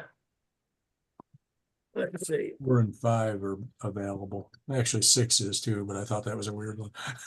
All right. Who's this year for the New York Jets? Who's your favorite acquisition? Was it Tyrone Smith, Simpson, Moses, the offensive line, Reddick, Kinlaw, Fotu, Mike Williams, or Tyrod Taylor? Ray, why don't you start? My favorite acquisition? You guys did have the same as me. Probably not, but I'm going to say Mike Williams is my favorite, even though I don't think who will have the biggest impact, I don't think is the same. I think the biggest impact is going to be Reddick. But my favorite pick was Mike Williams because I just wanted a big receiver and somebody who can help Garrett Wilson Well- some things up for him. Well, mine would be him, but I'm just so nervous about his health, which is why I want to get another offensive weapon, with our next pick, whether it's the third or moving up to the second. Right. I loved Reddick, getting Reddick from Philadelphia. I think that's great. So to me, that's both my favorite, and I think he could have the biggest impact. I think all around, I think we agree. We all loved Bryce Huff, but Reddick as an all-around ball player is a better ball player, and he's really not that old yet. And the We way, know what we're getting. I'm sorry. We know what we're getting with Huff. It was still Yeah, a question yeah. mark. And plus with the rotations, I don't know, Ralph, maybe do the Eagles, do they do the rotations like the Jets do on defense? I don't think they do. No, I don't think. I think. Well, they did a lot of linemen. They so many of those Georgia guys. But I think Reddick got a lot of snaps. He was one of their best defensive players, if not their best. I think he got around 70% from what I heard. Right. So yeah, that's it. All right, Ralph, I didn't mean to skip you. Who was your favorite acquisition? I agree with you. I'm Reddick. I love edge rushers who are really explosive. We haven't had a guy like that since John Abraham, and it excites me a lot because as good as the Jets defense has been, I just they to have a guy like that really puts the cherry on top. So I think he'll teach Will McDonald a thing or two as well. He's a good guy, a really good guy, Reddick. Like the guy very much, and very positive guy. Boy, they got some talent on defense.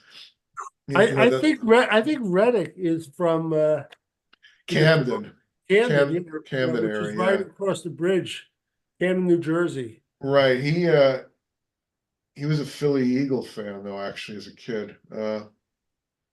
Yeah. Hold on. I guess the pick's coming, and then I want to go over some of these bad drafts because I'm amazed. I'm still amazed. I what I'm amazed at, Ray.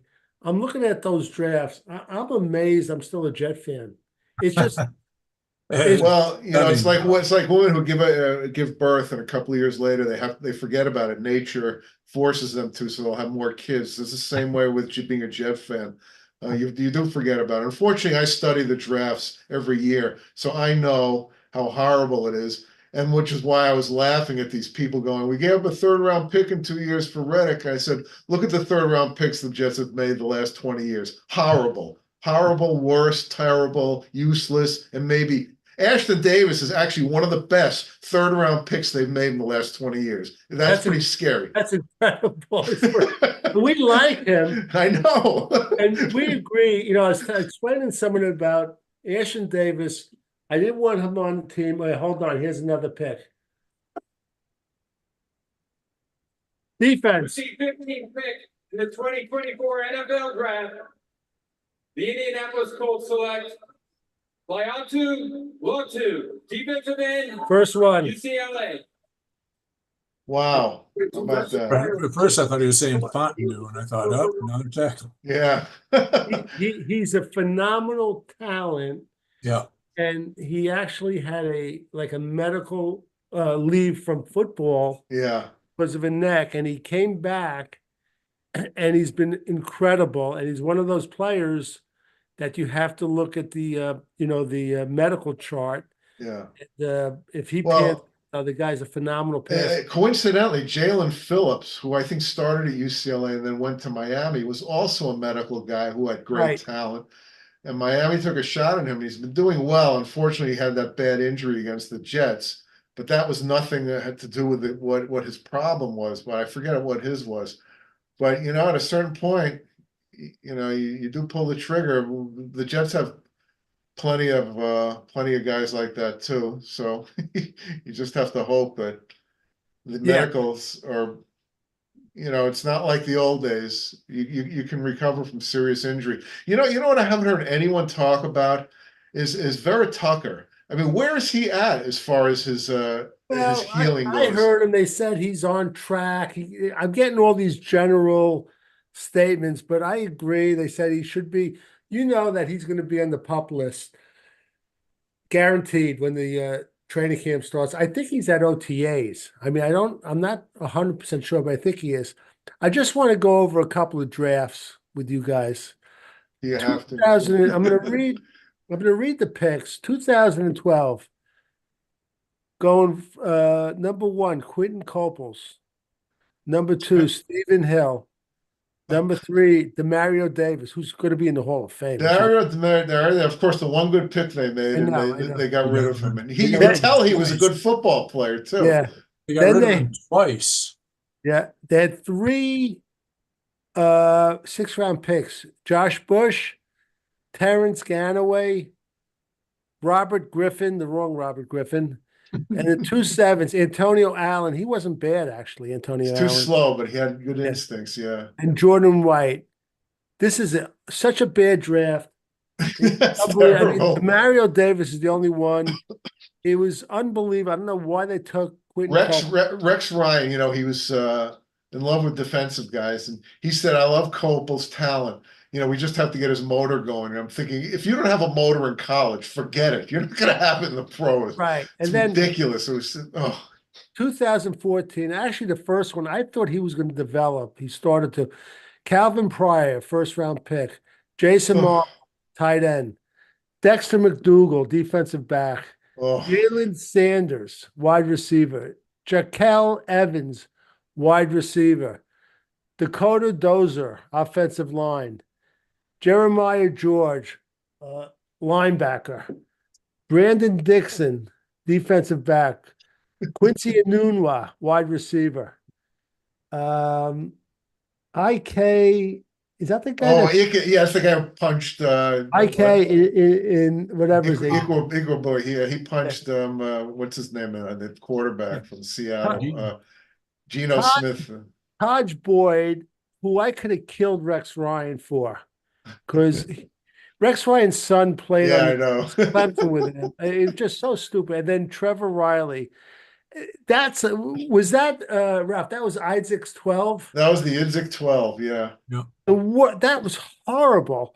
So you couldn't try to be that bad. it's just incredible how bad it is. I'm telling you, Marty. Back in the '60s, this before Gil Brandt made this into somewhat of a science, the scouting. Teams would come into these hotels with a Street and Smith, and they'd open it up and they'd draft out of that. And I got to tell you, they'd do a better job doing it that way than all this scouting and film and it's incredible, those two drafts. Incomprehensible. I think this 2014 Calvin Pryor is actually worse than the 2012. Do you really? The Mario Davis. It is just because of the sheer numbers. Yeah. Right. Now let me go up to Ray's gonna love this one. I know. 2016. This is incredible. 1st-round pick, Darren Lee, Ohio State, outside linebacker. 2nd-round pick, Christian Hackenberg, quarterback, Penn State. 3rd-round pick, Jordan Jenkins, outside linebacker. He played a bit. He was decent. All right. They got a couple of good years out of him. Then he played on another team for a couple of years. 4th-round pick, Justin Burris, quarterback. 5th-round pick, this isn't an awful pick, Brandon Shell. 7th-round pick, Lachlan Edwards, punter. Yeah. Isn't that the one you liked, Marty? I don't remember. Was he like Australian or something? No, that was a different one. I know who you mean. He was good. The Australian guy was good. Let's see, was he? Maybe is that the guy? Could I be. thought that was the guy you liked. Let's see. And the last pick, who actually I saw him in training camp, but it shows you how much I know. Sharon Peake, a wide receiver from Clemson. Oh, he was a physical specimen, but he just, he wasn't a player. Talk about bad Jets drafts. It's mind-boggling. And the question is, Ray and Ralph, I mean, how many personnel do they have just on the draft, scouting colleges? I don't know exactly, but it must be about a dozen. But Marty and Ray, now now when people say the Jets haven't been in the playoffs since 2010, you know why when you Why? hear about. Well, And I was looking through that, so I went back a little further. And even Parcells didn't have the best drafts all the time either. His '98 draft, Dorian Boose, Scott yeah, Frost, Scott not Frost. Williams. Scott Frost. This was a good one. Jason Fabini, Casey Daly, Doug Karczewski or something, Blake Spence, Eric Bateman, Eric Ogbagu, Chris Brazel, Dustin Johnson, and Lawrence Hart. Yeah, I mean, Wasn't He's not exactly. good. Well, I I don't usually think like Parcells. I don't think Belichick had it Oh, Belichick was good horrible. picks every year. He had some picks, he but had some over the years, but more He had often like than not, 25 picks a I'd say year. if you gave him a grade for when all those picks all those years would probably be like a CC minus over that period of time. He just had like 20 picks a year, so he was able to. Yeah, and he didn't take advantage of them either, you know. And let's face it, if we looked at other teams, we'd probably find some real stinkers Oh, in the sure. drafts too. It's just unbelievable how much time and effort they put into this and how bad they are at it. they one really good draft Joe Douglas had was excellent. And going back like 4 or 5 years, I think it was New Orleans that had an incredible draft. And 2 years ago, was it Seattle? Seattle had it the same year as the Jets. Yeah. Yeah. Did they take that really tall defensive back? Tariq Woolen, I yeah. love that guy in college. Yeah. He was fantastic. He got 6 picks in his rookie year, and he and Sauce Gardner were like neck and neck for best rookie defensive back. What round did he go in? I think like a 5th. That's unbelievable. And I wanted him. I wanted to. Well, there you go, Marty. The Jets got a lot of 4th, 5th, and 6th and 7th round picks. Do you want to throw on one? I'm willing to give up one plus a bump up. That's all. Yeah, no. We'll definitely. How would you feel about trading a 4th and a 3rd from next year to move up into the late 2nd? You mean late second? You mean They like take next year's picks. But 15, we're going to be 15, going through a lot of this again next year with all these 1-year deals. So we're going to be looking at those again. Ralph, you're talking about like pick 50 to 64 about? Yeah, and we'd give them next year's 3rd and like the highest 4th we have, which is a high 4th. Well, you're thinking if everything goes right, they're going to be in the playoffs. And if they go 1 or 2 games in the playoffs, that pick isn't a really high pick. Now, the other team's going to think about that too. Yeah. The comp picks come in after the 3rd round, right? Yeah, after 64, 96, yeah. Right, yeah. It depends on the player. You know that? I just want 2 picks for tomorrow, you know. I just I want to figure out a way to get 2 picks without giving up anything. I know, but if you do get 2 picks, Ralph, it's not going to be like you said before, it won't be in the first half. I don't care. I just want 2 picks. A late 2nd and a 3rd, you know. It's Ray, are you as happy as me that we don't have to deal with Zach Wilson anymore? I mean, it was such a standpoint. It's just it got to be a grind to have to listen to people gripe about him all the time. Sit down and watch him. It was so depressing. Painful. I used the word. How many times did I use the word unwatchable when he was in there? Hold on, here we go. Pretty much every game. Thank you to our men and women who serve in the United States military. Your sacrifices to defend our country's freedom do not go unnoticed. Thank you so much. Yeah. With the 16th pick in the 2024 NFL Draft, the Seattle Seahawks select Byron Murphy, defensive tackle. here we go. The run is 2 in a on. row. 2 in a row. Here comes the run. The rest of the first round's going to be defense. Well, I mean, there's a lot of Brian Thomas. A lot of highly rated talent out there, you know. That's Yeah, and you heard about the guy from Texas, or is it A&M Sweat, the big heavy guy? Yeah. He about was him? the first round prospect, and then he got DWI like a week and a half ago. Yeah, he dropped like a dropped like stone. Yeah. Yeah, it's just Yeah, a heavy stone, Ralph. Yeah, but you know what? Someone's gonna get him, and you know how many half the league has had DUIs. You know, it's like It's true. No, it's You true. know. It's like, when I hear like, they used to test guys and they tested positive for marijuana. And I used to say this to my kids and my wife. I said, they should also test the front office and the assistant coaches.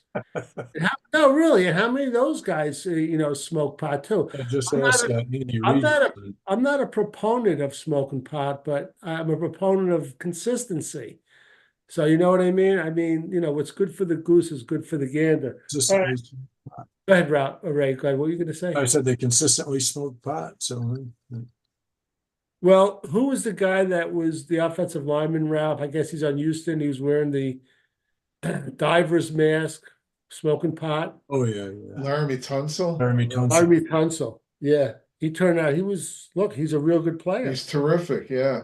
Well, Yeah. didn't Warren Sapp have That's that? why. That's why we didn't draft him. That's why we got Kyle Brady. In Ralph, fact, Dan I Marino. think Dan Marino was another one. Yeah. Dan Marino. So the bottom line is you draft guys who smoke pot because they're all become Hall of Famers. I think we draft him. The rumors with Dan Marino were beyond pot, from what I Yeah. heard. So Well, that's, they had a crappy senior year.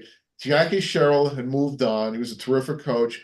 They bumped up Foge Fazio, who was in way over his head. He was a defensive coordinator. And the Pitt was like the #1 ranked team going into the season, and they couldn't do anything on offense because it was incompetent coaching.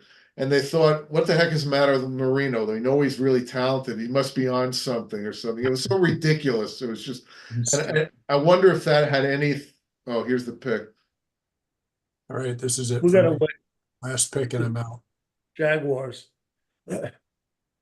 Oh, Vikings? Vikings are up next, or is that the? Oh, I guess it's the Vikings. They had 2 first-round picks. I'm sorry, right? It's the Oh, we're Vikings. back to the Vikings already? Yeah. Oh, wait, Oh, No, Traded no, it's Jacksonville. to the Minnesota it Vikings was a trade. trade. with the 17th pick in the 2024 NFL Draft. The Minnesota Vikings select Dallas Turner. Oh, good pick. There goes the run, guys. Reset it, right? Well, like I said, these guys are undervalued right now. They're The SEC defensive player. they should have been picked much higher, but for whatever Surprised reason, me. everyone went crazy with offense. Well, All right, this is- guys, I gotta go. It's a Go ahead, copycat. Ray. It's a copycat league. See you, Ray. Yeah, have a good one. So thanks, Ray. It's Ray Clifford.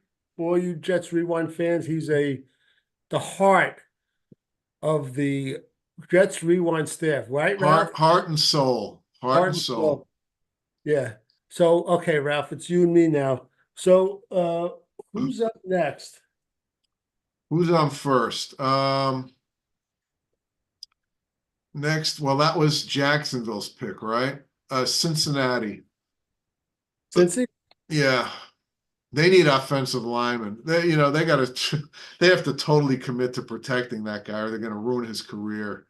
Right. Ralph, They'll take Fountain or something, or maybe Mims or someone like that. Guy, yeah, they need a left tackle. I think their left tackle moved on, right? The kid from Alabama, he played it. Yeah, he was a free agent. could I tell you something interesting? Hmm. Lenny Kay had as a friend, he lives about 15 minutes from me. And he was telling me a good friend of his, he's not into sports. He's working out at his club. It's called Lifetime or something, fitness. They're all over the place. He said he saw the tallest human being he ever saw in his life, Mekhi Becton.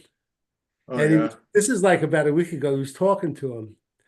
And he's telling me he's playing for the Jets. He's going to play for them. He goes, no. He goes, I think I'm going to be playing for the Cincinnati Bengals. Uh-huh. So let's see what happens, and how credible. I think that after the draft, if some of the Jet free agents get signed up, it doesn't count till next year's compensation picks. I'm not sure about that. I'm not sure. I don't understand. It's a crazy formula. I've read it and it's absurd. Ralph, what is the deal about compensation for Bryce Huff? How does that work? Marty, it has to do with all of your picks, all the guys, all the free agents that were signed that were yours, as opposed to your signing of other free agents, and there's a formula involved in it. And at this point, I don't know if the Jets are getting anything. It's close, but that would be unfortunate for next year. Yeah, Ralph, we went over the wide receivers for the Jets, and we agree that's probably the way they're going to be headed. And we also know they need a safety. Though I'm very happy with Ashton Davis too, like you are too. Okay, are you comfortable with their situation at defensive line? Oh yeah, I'm fine with that. Yeah. These guys they signed, you like them? Well, I mean, I think the kid from Arizona, he looks like he's a plugger. I like. By the way, Ray left, but Lack Edwards was that punter from CMU. Yeah, The Jets. I thought Blackman, he was pretty good. He stuck around until 21. Yeah. yeah. Go ahead, Ralph. About the Jets. No, what was the question? Are you happy with the defensive line? Yeah, I am. I mean, Kinlaw, the guy has probably more upside than the guys that they let go. Al Woods was unfortunate. They needed to replace him. They replaced him with Lade Fredo, whatever his name is. O2. And Jefferson, I like Jefferson. Quentin Jefferson, I like. I thought he had a real I think he was the recipient of the beneficiary of playing next to Quinnen Williams to a degree. He's a good football player, but I think Kinlaw playing next to Quinnen Williams will look better than he did in San Francisco too. Now it's true San Francisco has, one of the whatchamacallit brothers, Nick Bosa, but Quinnen Williams, he's an interior guy and he gets double teamed all the time. So they seem to think that they can that Kinlaw, if he's healthy, has some upside. So yeah, the bottom line is I'm not worried about the defensive line. And I'm not that uncertain, but John Franklin Myers, I think they're going to restructure. I don't think they're going to cut him. Do you? I think they have. I mean, his contract is really balloons, right? Yeah, it does. Yeah, 16 something. No, there's no way they can. They'll either restructure him or they will cut him, or they will. Well, Solomon Thomas played better. The first year he was with the Jets, I couldn't stand him. He signed. Yeah, I mean, he is what he is. He's a backup tackle, and he's okay. Now, and we always liked Tanzel Smart. He was great. Tanzel he just hangs around. I love the guy, and I wish some team would grab him and put him on their roster. I think they see him as a little undersized for an interior defensive lineman, but he's quick. Yeah. He's very quick. The guy I like, though, interesting, we spoke about him. Jalen Holmes played at the end of the year. Yeah. And remember, he had a couple of sacks we were talking about, and he had some tackles for losses. Now he had a couple of sacks in preseason too. That's where he first caught my eye. He's not a real young guy though. He's played for a couple of teams. Right. Yeah. But Ralph, some of these defensive linemen, you think they could peak later in their career, or is it so much in sports is getting the opportunity. Yeah, I mean he might be better than he's shown because he just has not had the chance. I don't know if he's going to have much of a chance now unless there are injuries. He's way down on the depth chart. I think he's going to be on the practice squad to begin with. But I'm more interested in the depth at linebacker. They love Jamie Sherwood. I know they usually play two linebackers. I'm interested to see how Barnes develops this year. I liked him very much. I like Barnes him too. Last year obviously was a year redshirt year. It'll be interesting to see if because he looked awfully good in preseason. He was really showing up. So I have hopes for him making the squad. Yeah, Ralph. Let's talk about quarterbacks for the Jets just for a minute. Off the board is Caleb Williams, Drake May, Jaden Daniels, J.J. McCarthy, Michael Penix Jr., Bo Nix.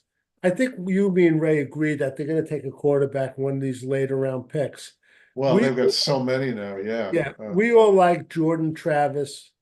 We think it's an ideal situation for him being on the Jets, backing up uh, Tyrod Taylor as our third string, and he won't be 100%, or maybe he will be. Well, I also like Michael Pratt. I had him Michael Pratt from marked. Tulane, I like too. Yeah, I think the next quarterback pick will probably be Rattler. It'll probably be like in the third round. Yeah. Yeah, who knows? Maybe even, you know, because everyone's so quarterback crazy, maybe the second. But Do you know, anything about Carter Bradley, South Alabama? no, there's a kid from Kentucky who I'm not Evan familiar with. Larry, he's very interesting. I agree. Yeah, I've heard that he's not accurate, which of course we all hate. And then there's Joe Milton from Tennessee, who's another guy who's got a lot of raw talent, but his throwing is Right. erratic, and he's also coming off a big injury. There's a player I go back and forth on, Ralph, for the Jets, and you mentioned him last time. Sam Hartman, Notre Dame. Right, yeah. I'm not sure. I saw him in an interview. I wasn't impressed, but I know. What about him didn't you like in the interview? I can't put my finger on it. You know, sometimes when I'm watching, like, oh, here the pick is in. Is that enough to not No, like no, him? no. Yeah.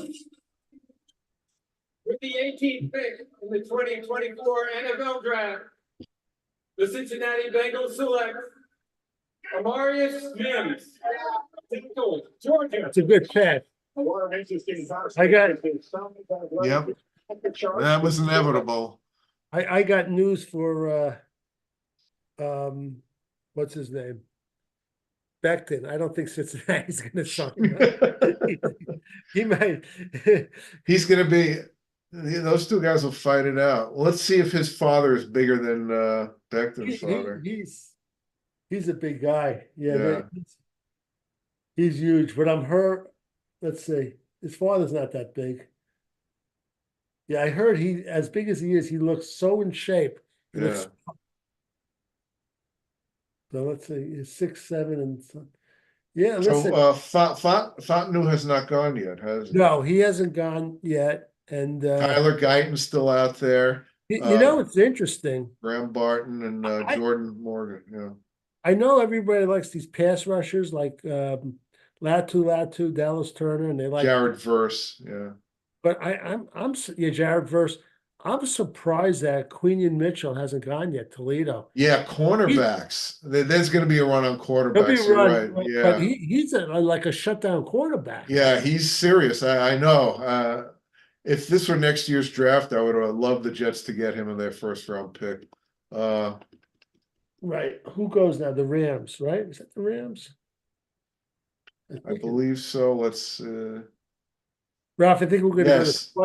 we're going to go to 20. Is that okay? All right, we'll go to 20. All right. So Jets Rewind fans, we're going to pick number 20. We're going to call it a night. I'm not sure. What are we doing tomorrow, Ralph? I'd like to be around for the Jets pick, but of course we don't know where it's we going to don't be. have to- I would say it'd be safe. Maybe we won't do a show. Well, you know, Saturday is where all the picks are now. But not only that, but Saturday it's like 3 minutes between. Yeah, boom, boom, boom. Tomorrow's faster too. So we'll see. I don't know if we're going to be on the air, fans. Well, yeah, I mean, at a We're going to have certain, a show next week, though. yeah, There's at a probably at a certain point, I don't know, maybe we can come on in the middle of the second round, you know, or we'll see how hard the, time. We'll see. yeah. So let's see. We got the Rams. Who's on them after the Rams? Oh, Pittsburgh, I think. Pittsburgh. Okay. Ralph, I want to ask you on the Jets have got to take a running back, or would you sign a free agent? Someone that's available. I think they Oh, yeah. might. I think they'll do both. I think they'll sign a free agent, but I think they'll also grab someone late, especially with all these picks now. What's interesting, Ralph, is that when you talk about the running back being devalued, the safety is devalued too. If you look at the football field, those are the two positions at the very end with everybody in between. If you think Yeah. about it, you know what I'm Yeah. saying? Which is interesting. I don't know where Jamal Adams is going to play next year. he might have to wait till someone gets hurt or there's a playoff run or something. That was the steal of the century. Wow. Yeah. Oh, the Rams, they only have 1:46. And then we have Pittsburgh. And we're gonna close it out after the 20th pick, Jets Rewind fans, if you're still with us. And I'm gonna actually put this up on the site tomorrow. And I hope you enjoyed it with the insights we're trying to give you. Okay, the bad news is the Knicks lost 125-114.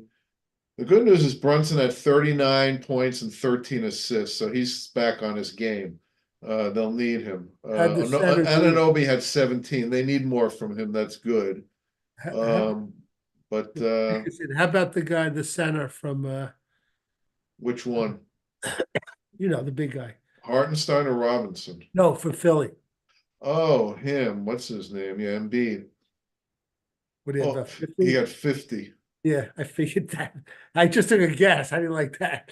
He had went 50. Maxey had 25. Maxey's unbelievable. He's phenomenal. I love that guy.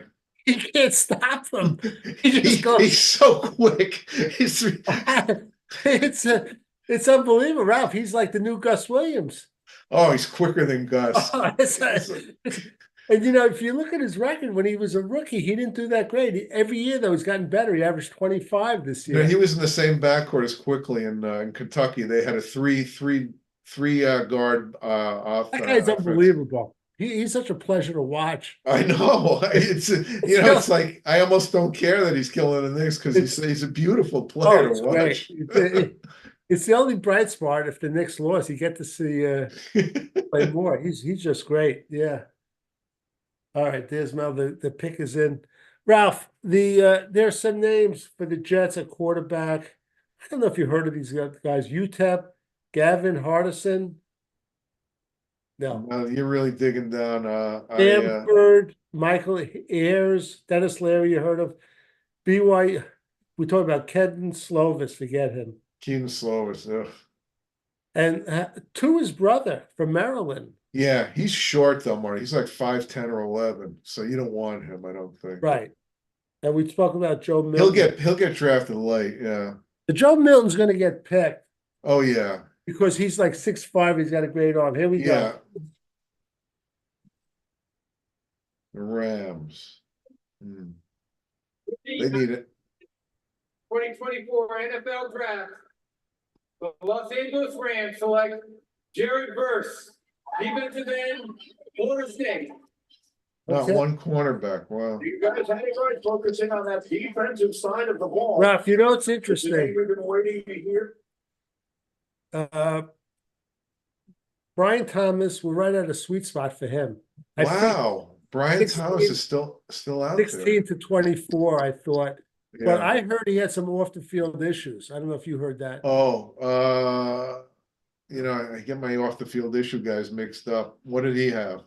I'm not sure, but we keep starting the conversation. I told you about the guy from Texas, and I don't know if we ever finished it. He's type 1 diabetes.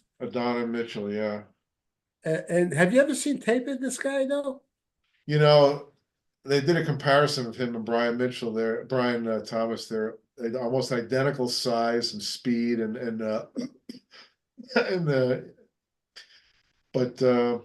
I mean he's talented. He it's another guy from Georgia, he was from Georgia. Jermaine Burton was from Georgia, and he moved out. What happens is apparently his blood sugar, if he doesn't stay strict on the medication for his diabetes, he gets irritable and he starts fighting. And some coaches came out and he said that he's uncoachable. Wow. It reminds me of a former teammate of mine, Jack Coker. He's just a great talent, yeah. But well, then he'll drop like a stone, and at some point someone will say he's worth a shot, Well, that's it. If somebody has I saw him as high as like a middle to late first rounder. Yeah. If someone has like 2 number 2s, yeah, and they have the luxury of taking a shot, they could do it. Yeah. you know, but it's a tough thing. I hate to see. That's tough when you say he's I know, uncoachable, you know? I mean, if a guy has a DUI, but he's a good guy, actually, and made a mistake, that's one thing. But when you got someone who can't control his behavior, that's woof. Yeah, it's like, Uh, who was the guy in Nebraska, Phillips, threw his girlfriend down the Lawrence Phillips, oh, Lawrence yeah, Phillips, what a talent that guy was too, yeah. you know? And also the Jets had the guy that got killed in the road rage from, was it USC? He returned a kickoff for a touchdown. Two of them, yeah, Joe McKnight. Joe McKnight. Yeah, he was a talent too, but he never panned out. But you know, it's funny. I think Jack told me that he's from Louisiana. Yeah, he is, yeah. Jack said that everyone thought he was the best player they ever saw in Louisiana in high Yeah. school. He said he was He unbelievable. was electric. He really was a great broken field runner, had tremendous moves. But you know, he got to the Jet training camp and he was out of shape and he was throwing Remember. up every day and you know, he just didn't have the intangibles, I guess, you know. Yeah. The Steelers pick is it, but let me just review for Jets fans that the Jets traded back from the 10th to the 11th pick, and they picked stud tackle Olu Fashanu from Penn State, who we think it's a wonderful pick. Not only was it a wonderful pick, but they got a couple of extra picks also. Yeah, he played it nicely. Yeah, he played it very well, gave up a late round pick. They did that because the Vikings moved up in front of them to get JJ McCarthy. And Which- Chicago took Rome Odunze, which Yeah, Rome probably, Odunze. yeah. Who the Jets would probably have taken, but Yeah, I know there's a lot of broken-hearted Jet fans, but either way, they're an improved team with either of those guys. That's yes, the way you have yes, to look at it. they're definitely improved. And I think, you know what, Ralph? Marty, there's still all those receivers that you listed, they're still all out there. You know that? I know that. I know that. So, you know, we might not We have might not sacrifice. have to move up very much if any, yeah. Yeah, but you know, Ralph, with all the receivers left with the Jets, or possibilities playing for the Jets, you got a lot of those guys that are like 5'9", 5'11" slots. I'm not into that. Yeah, but the thing is, a lot of teams are, so they will be taken. But I don't know, Jalen Polk, Jermaine Burton. Now, what's his name? Your guy, Malachi Corley. He's like 5'11", but he plays a little 5'11". big. He plays bigger. I can live with him because He's got big thighs, Ralph. yeah, he's a runner, and I think you know he can play on the outside. I don't want one of these little guys. Well, Even though Jalen Polk's 6'2", but he's not. He's going to be gone. I think. yeah, you think so? I think he'll be gone. Well, you know, I mean, like I said, he should be gone theoretically, but there are so many darn receivers Right. that some of them are not going to be gone. I'll tell you what, though, if What do you think of Ricky Pearsall? I like him a lot. I like Pearsall. I like Lad McConkey a lot, but he'll be gone. Are you there, Ralph? McConkey will be gone, but I'm trying to just. But Pearsall might be there. And I'll be honest with you, if he keeps dropping, I want Joe Douglas to go up and get Keon Coleman. If he's got to give up something for next year, I mean, if it's like a third through the second round, if they're on pick number 12 and he's not picked, I'd go up and get him. He ran like about a 4.6 something 40. Marty, you know, for some reason I was researching today Larry Fitzgerald because I wanted to see when he's eligible for the Hall of Fame because he's a first ballot Hall of Famer. He ran a 4.6 plus 40. Jerry Rice ran, I think, a 4.57 or something like that. You know, receivers. You know, you might be right about Keon Coleman, but I don't think he's going to last past the middle of the second round. I'd love to get a guy like that. And talking about 40 times, it's like Emmitt Smith didn't really have a good 40 time. No, he was in the 4.5s. Yeah. He was a football player. He wasn't a track guy. You know, that's you know, in these skill positions, I mean, what they ask for, you know, how many times is like the Raiders picked one of these sprinters and they don't, they never come around. Oh, God, remember that guy Bay from Maryland? Yeah, yeah. And there are others He too. was a good kid, but he just was a straight ahead speed guy, just like the guy we were talking about with the Philadelphia that they picked in front of Justin Jefferson. The guy Anthony Schwartz, who was in Auburn a couple of years ago, Yes, the guy was like remember a him. 4.2 something. Wait, here we go. He can't do anything out there. Striving to make an impact on the field. But their impacts will be felt far beyond their field, but in their communities. No one embodied that more than Walter Payton. And today, the league's highest honor, the Walter Payton NFL Man of the Year Award, presented by Nationwide, recognized his lasting legacy. Tonight, we are proud to welcome the 2023 Walter Payton NFL Man of the Year winner, Cam Hayward. All right, Marty, trivia question. Who's going to be announcing the Jets' third-round pick tomorrow? Most importantly, Jets pick? once they finish Yeah. it, Don't they have that kid announce it? Oh, God, no. Thank God. He just wouldn't stop talking. It's a former Jet, obviously. Who? Nice. Braylon Edwards. Oh, yes, I read that today. Yeah. Good. I liked him. Seize that moment. Yeah. There's an example of a receiver. He went so high out of Michigan, right? It was a Michigan State. That's He right. It was was Michigan. good, but these guys are never great receivers, Uh, What is it With the about? 20th pick Oh, here we go. in the 2024 NFL Draft, the Pittsburgh Steelers select Troy Fautanu, tackle, Washington. Okay, so they got their bookends now. yeah. So wait, let me write it down. So Ralph, your guy, Brian Thomas, hasn't been picked yet. No. It's interesting. So what are his off the field issues? Yeah. Yeah, and there's I'm happy with it. I don't want any receivers getting picked let's for just all. Ralph, I'm gonna give some closing thoughts, then you are. For the Jets, listen, I think it was not that it was obvious, but the word was, and we all thought they were going to get Odunze. They didn't. Sometimes, just like trades, the best picks, the picks that aren't made are the best. This guy, Olu Fashanu, he's a solid tackle. He has a shot to be in the league for like 10 years. Ralph mentioned the Brickshaw Ferguson, a guy that, was not great, but a guy that was very good, but he showed up every game and he never got hurt.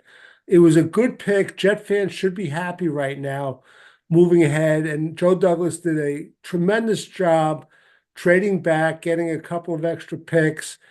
All eyes are geared towards a wide receiver. There are tons of wide receivers, and we'll just have to follow what happens. And Ralph, any closing thoughts before we close this out? Yeah, I mean, similar. It's not a sexy pick, but when the Jets picked Mangold and Ferguson, that was the foundation for their offensive line for the next whatever 10 years, and they had some very good years.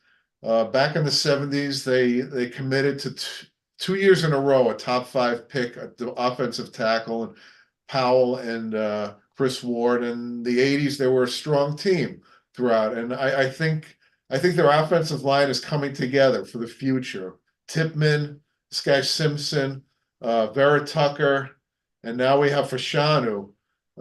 This is the future, and we also have the present. So, offensive line, to me, the most important unit on the football team. It really is, because all the skill positions, including quarterback, are meaningless if your offensive line stinks.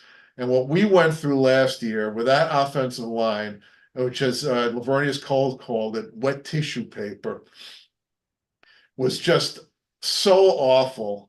I mean, none of those quarterbacks, the minute they got the ball, they were ducking. It's like, we don't want that. We don't want that anymore.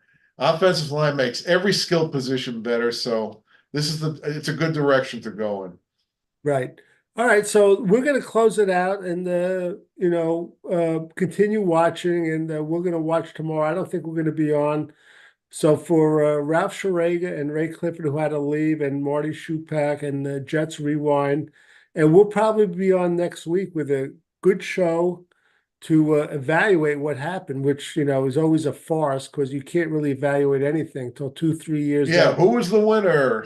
Yeah, it's always gives a great, but it You should know be. what? Who's the winner? The team that has the most high picks. That's It's right, always yeah. the winner. So we're gonna close this out. So for Jets Rewind, until next time.